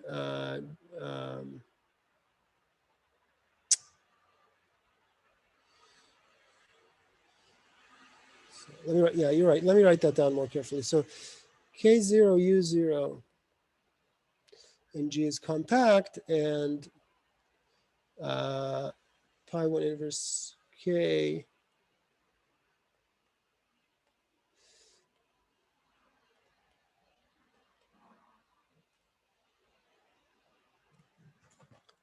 okay.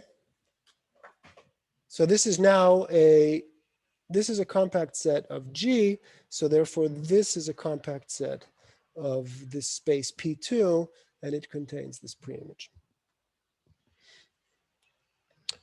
Okay, so I'm trying to complete the proof of P, so I'm given a function f, which is a priori in L1 of Rn. It suffices to prove this formula that I'm calling the Siegel summation formula for f compactly supported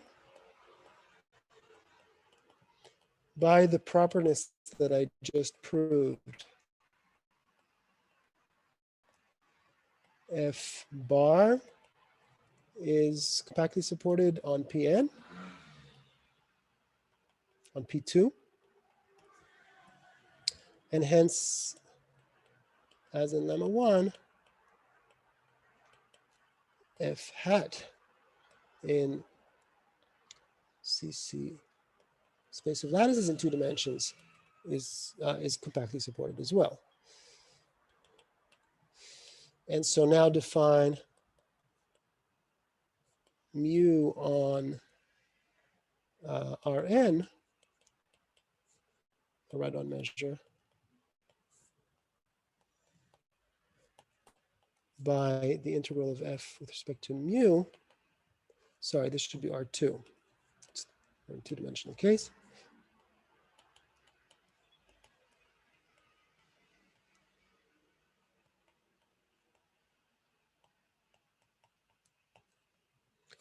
And this is well defined by the Riesz representation theorem. And since f hat is compactly supported, and as before, mu is G invariant on the plane. But we already saw that there's a unique invariant measure on the plane. It's part of lemma 1 by proposition 1. The uniqueness, mu has to be a multiple of the invariant measure, which is the Lebesgue measure. So we get the Siegel summation formula. Okay, 3. Now we're going to, 3 is that SL and Z is a lattice in SL and R, and we're going to actually see that 2 implies 3 for all n.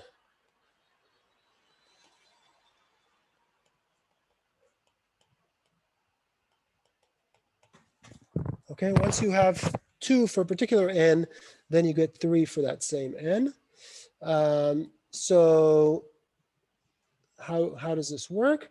So we have the Siegel summation formula for all f in L1. Well, so let me just remove this.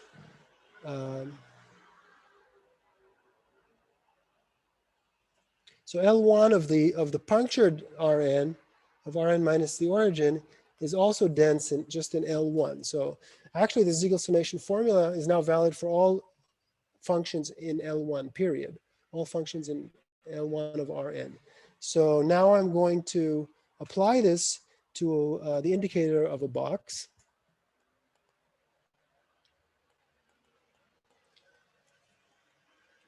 And the box is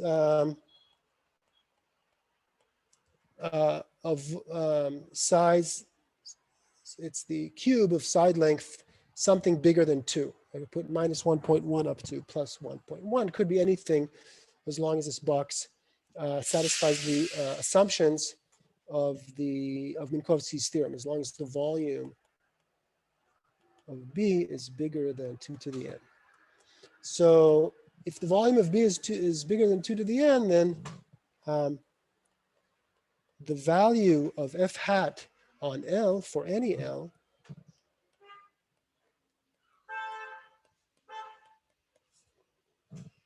the value of f hat is by definition the number of non-zero elements of L, which are, well, I don't need this. The number,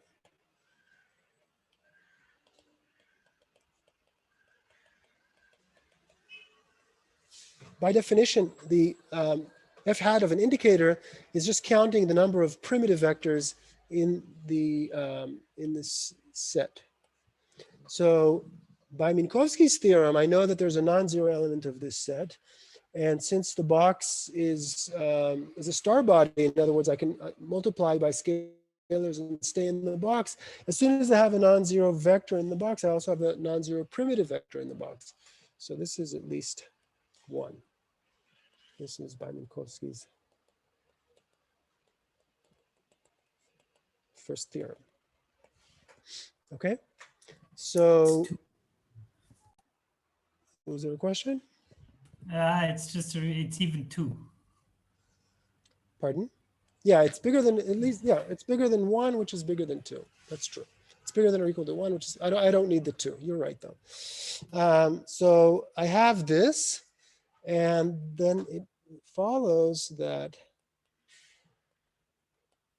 the measure of the entire space, which is the integral over the entire space of the function 1, since this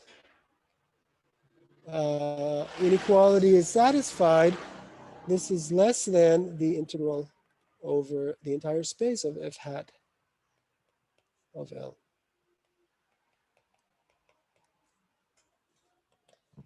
And by the Siegel summation formula, this is equal to 1 over Cn times the integral over Rn of f d vol, which is the volume of B divided by Cn, which is a finite number. Okay, so having the Siegel summation formula and having the Minkowski's first theorem allows me to immediately conclude that that SLNZ is a lattice in SLNR. So that's the proof of 3, assuming 2, and now we want to move to the general case of the inductions. So general case, n is at least 3.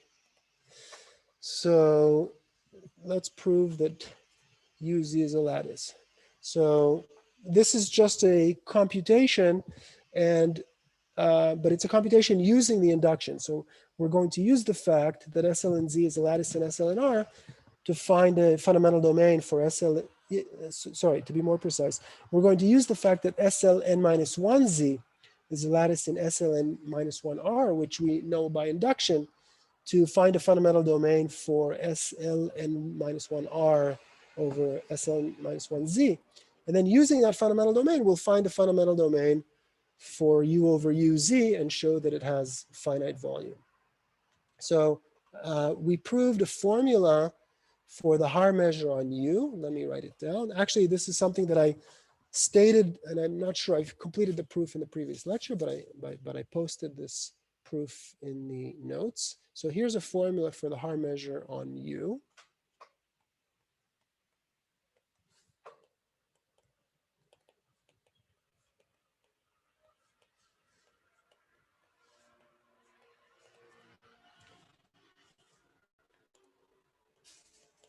If you have a set S, a Borel set in U, its Haar measure is given by a repeated integration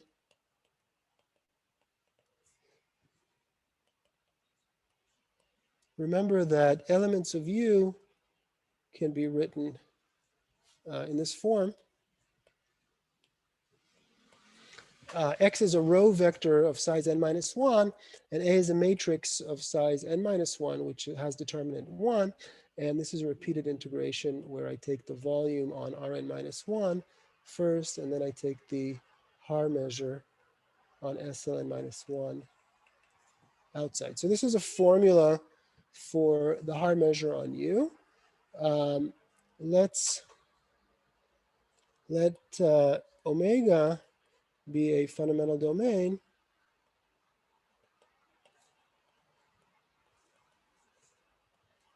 for SLN minus 1 R over SLN minus 1 Z, so that its Haar measure is finite. This is by the induction hypothesis. This is statement 3 for n minus 1. And you can find a fundamental domain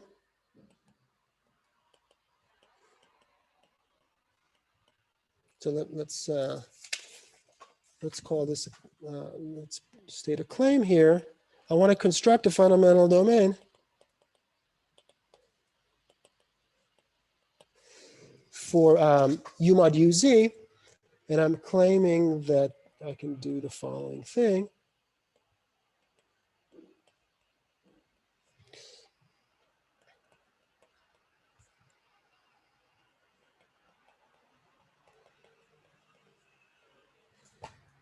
This set contains a fundamental domain for U mod UZ. Okay. In fact, this is a fundamental domain for U mod UZ, but I don't really need that. I just want to prove that this contains a fundamental domain. In other words, I want to show. So let me just write that down. Actually, it is a fundamental domain, but we don't need this.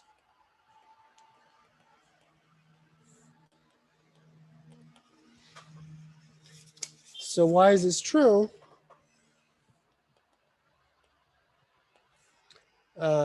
So take an arbitrary element of U, and I want to push it into the set written up here. Let me give this set a name.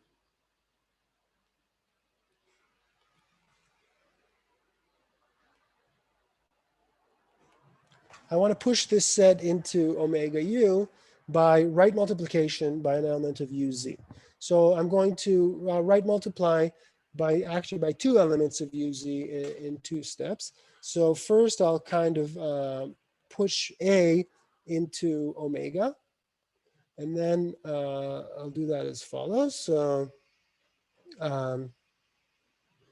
let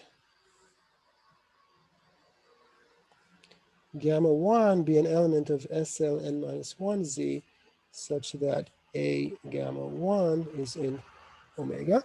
This I can do because omega is a fundamental domain for SLN minus 1 R over SLN minus 1Z. Let's let gamma 2 just be the same element thought of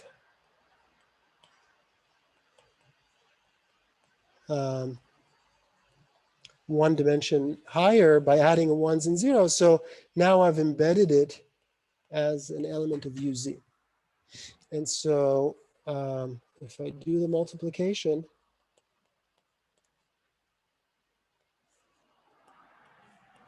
then if you check what happens, something happens up here, and I don't care what it is. I'll just call this outcome Y.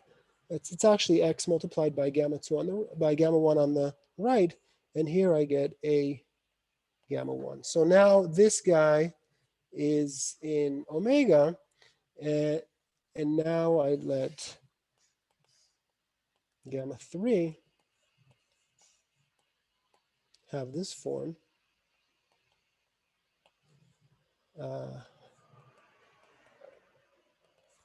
Okay, and this is another element of UZ. And then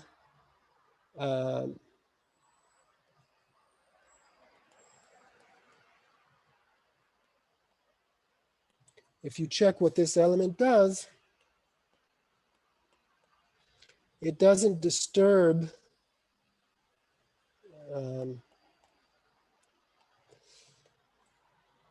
since we have the identity down here, gamma 3 just doesn't touch this at all. So this stays in omega, and up here we have Y plus P, and we can choose the P accordingly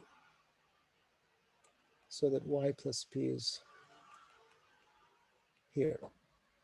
So that working in this way, we've pushed our element into omega u. So that means that any element contains a representative in omega u, so omega u contains a fundamental domain. So this proves the claim.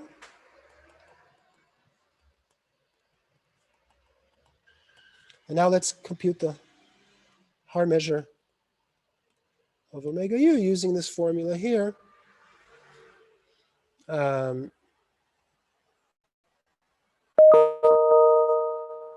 Using this formula here, you see that no matter what A is, the x's are integrated against first using the volume. And the x's in the definition of omega u are just elements of the unit cube. So they give integral 1.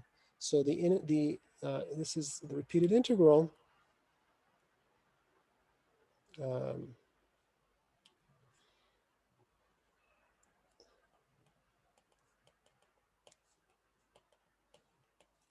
So I'll just skip this step. So this is the inside integral just happens to always be 1. And here we get the indicator.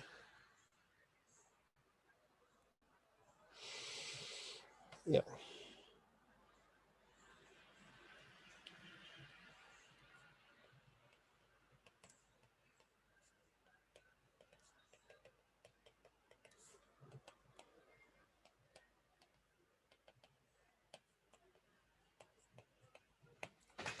So this proves that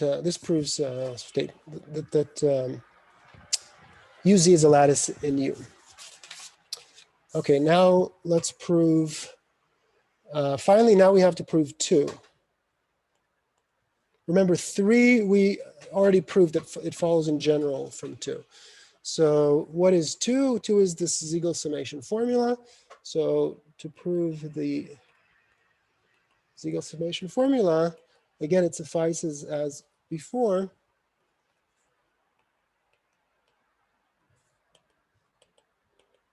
To take compactly supported continuous functions. And now when we did the base of the induction, when we did the case n equals 2, we noted that f bar was also compactly supported continuous because the mapping pi1 was proper.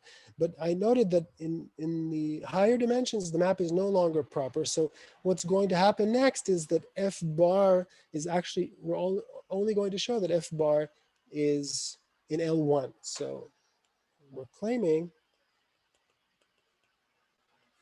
that f bar, which is f composed with pi1, belongs to L1 of the space Pn.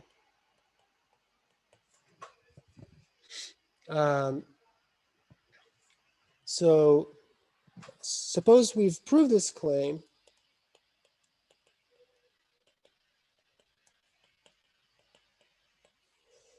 The Siegel summation formula follows as before. We have, I'm going to prove the claim at the end, but let's just assume the claim.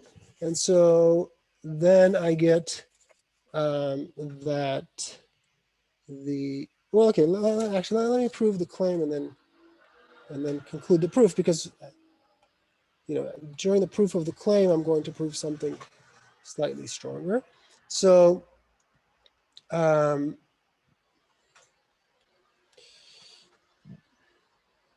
so we will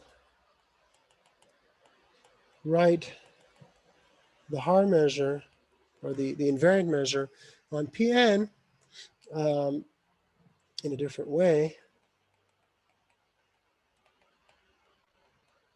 In other words, previously we had this measure as being the Haar measure of G restricted to a fundamental domain. And now I want to give it another description. So let's, in order to describe the measure on MPN, we just need to find a measure which is invariant, again, by the same trick, by the uniqueness trick. So by proposition 1, MPN is the unique G invariant measure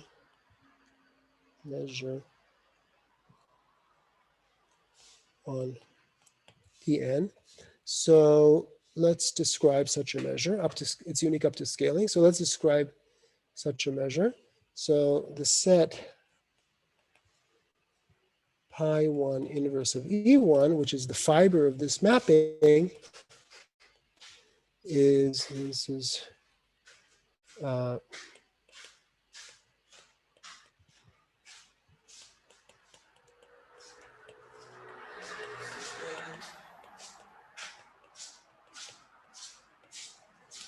we already showed that this set is isomorphic to U over UZ. And this is because U acts transitively on pi1 inverse of E1 and UZ preserves E1 Zn. So let's let nu of E1 be the image of mu mod uz under this map, under the map identifying u mod uz with pi1 inverse of E1. So we get a measure on like on a fiber of this mapping, and this measure is U invariant. And by the statement that we already know, statement 1, nu E1 is a finite measure, and we normalize it to be a probability measure.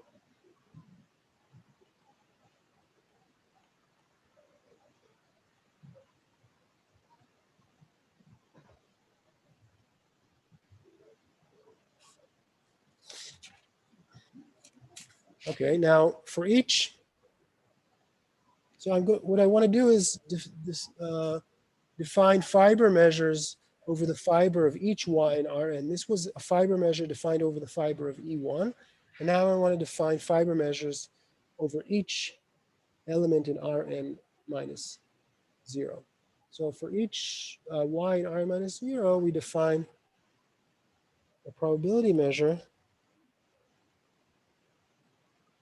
which I want to denote by nu y on, it's a measure on Pn, but it's supported on I1 inverse of y. And I'm going to define it by the following formula. Nu y is the push forward of this measure that I already defined, nu E1, by G, where G of E1 equals y. So I know that there are such G's that map E1 to y because SLNR is acting transitively. And so I can define a measure in this way, but I need to check that the definition doesn't depend on the choice of G. It only depends on y, because that's what my notation hints, that this actually doesn't depend on G. So let's check that. This only depends on y, in other words, independent of the choice of G, because if G1 E1 is equal to y and G2 E1 is also equal to y, then G1 inverse G2 maps E1 to E1. So G1 inverse G2 belongs to U. So G1 inverse G2 doesn't change nu E1. Remember, nu E1 was the image of the Haar measure on this space. So in particular, it's a U invariant measure. So this, we have this identity. And now if we multiply both sides by G1, if we apply G1 to both sides,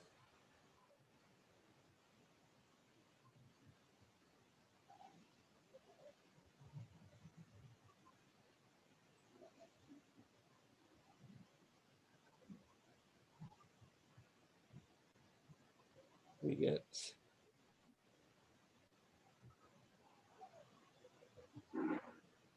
get this.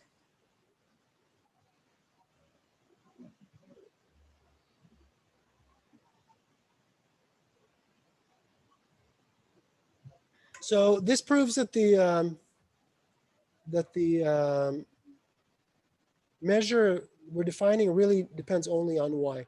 Let's call this calculation here, this identity here, let's just call it star. And now let's define a measure mu on Pn. I just want to do a Fubini. I want to integrate the measures nu y over Lebesgue measures. So I'm going to define the measure in this way.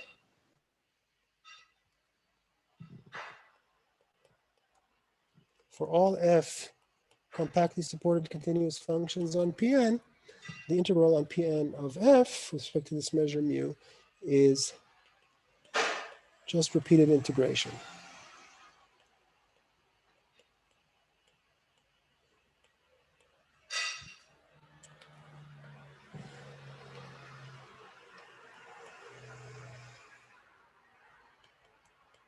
And let's call this formula double star.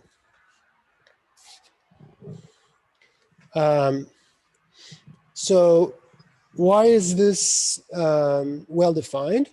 So each one of the measures, if f is compactly supported on Pn, then, well, each one of the measures nu y that I defined is a Radon measure. So this is a finite number, and this finite number vanishes outside of the support of the, outside the image of the support of f onto Rn minus 0. So this quantity in here is also compactly supported, well defined, because the function on Rn, y maps to the inside integral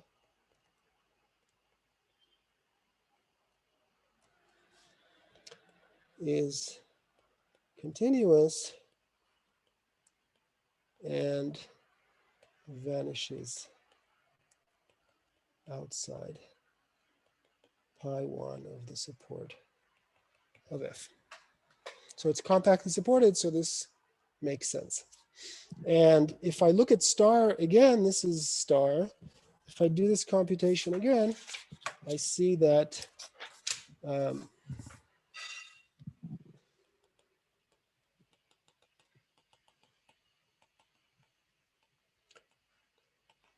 that if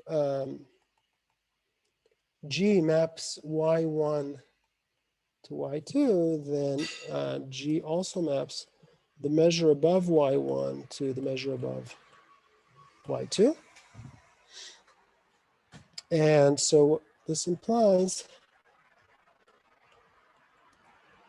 that, now I'm proving invariance, G invariance. So this implies that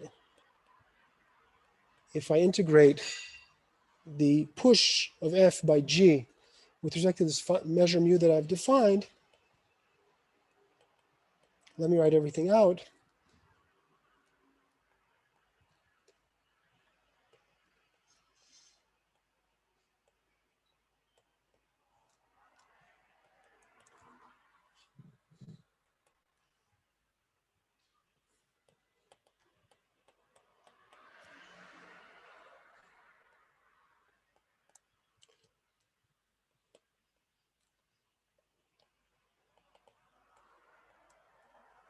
I'll write everything out and then I'll explain what I'm doing.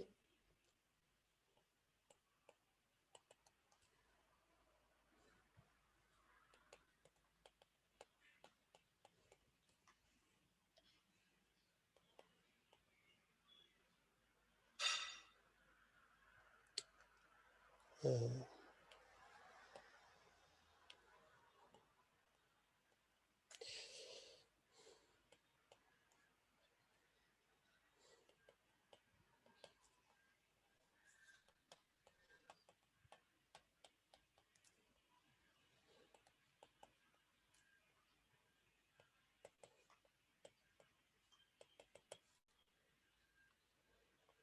missing an integral here.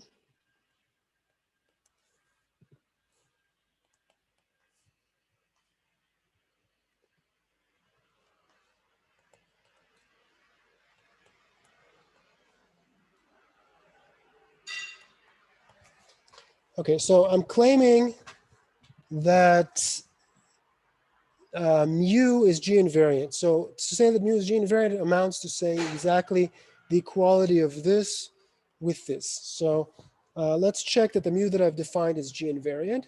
And so this first line is just the definition of mu. Mu is obtained from these new y's by repeated integration.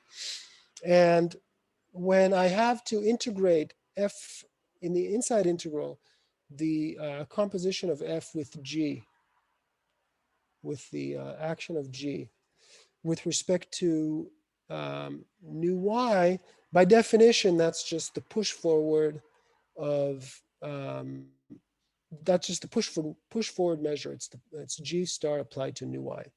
And this identity here, this identity here means that the push forward measure G star new y is nu of gy. So this line equals this line. And now I just make a change of variables. I call this thing x. So y is G inverse x. But Haar measure is G invariant. So I can rewrite this in this form. So this should have been when I make the change of variables, this should have said G inverse x, not gx, G inverse x, but Haar measure is G invariant. So this is equal to that. And that's by definition, again, the integral of f with respect to mu. So what I've proved to you is that mu is G invariant, and hence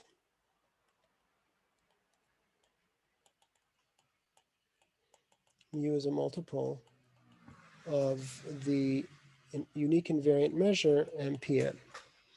And so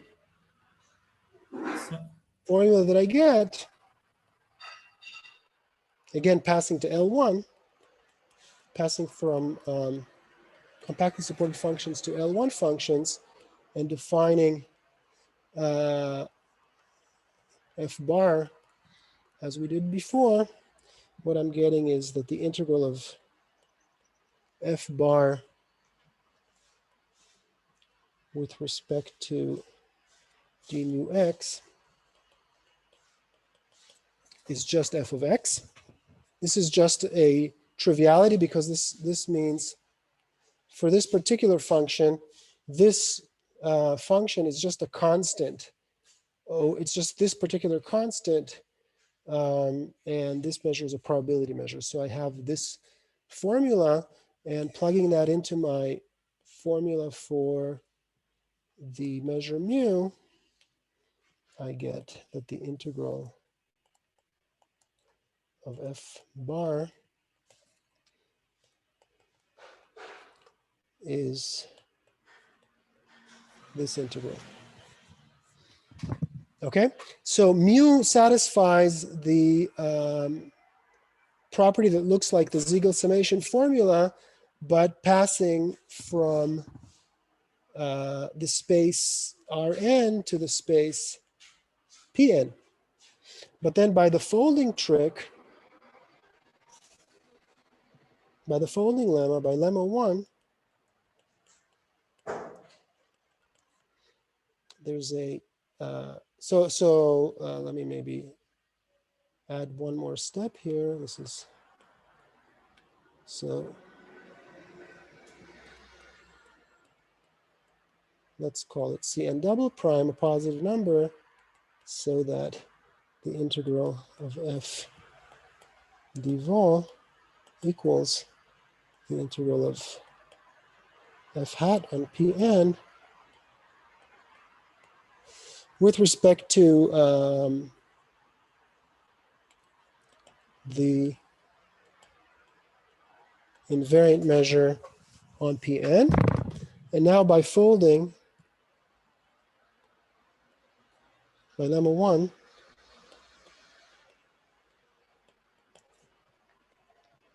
there exists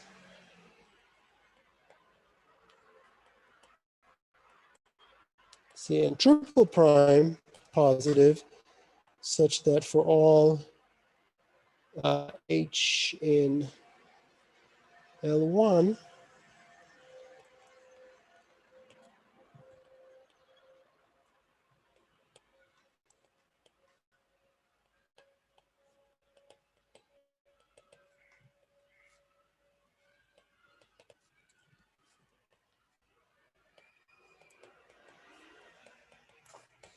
we had this in lemma 1. So putting all of that together, I get that the integral, so I won't write it down, you can just now see it. So the integral of f on Rn is equal to the integral of f bar on the space Pn, which is the integral of its star on xn up to constants, on the space of lattices up to constants, but the star of f bar is f hat, as we saw.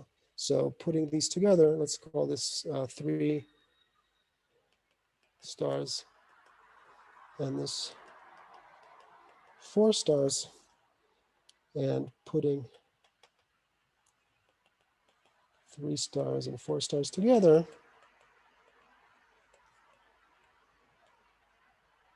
we get this Ziegler summation formula, which is statement, the remaining statement that we needed for the proof. Okay, so this concludes the proof of the theorem, right on time. Questions? We have about a minute left. Are there any questions? Okay, good. So there are more exercises. The exercise sheet has been updated, and next week we will just conclude Ziegel's theorem. Just reminding you that in Ziegel's theorem there's this determination of a constant.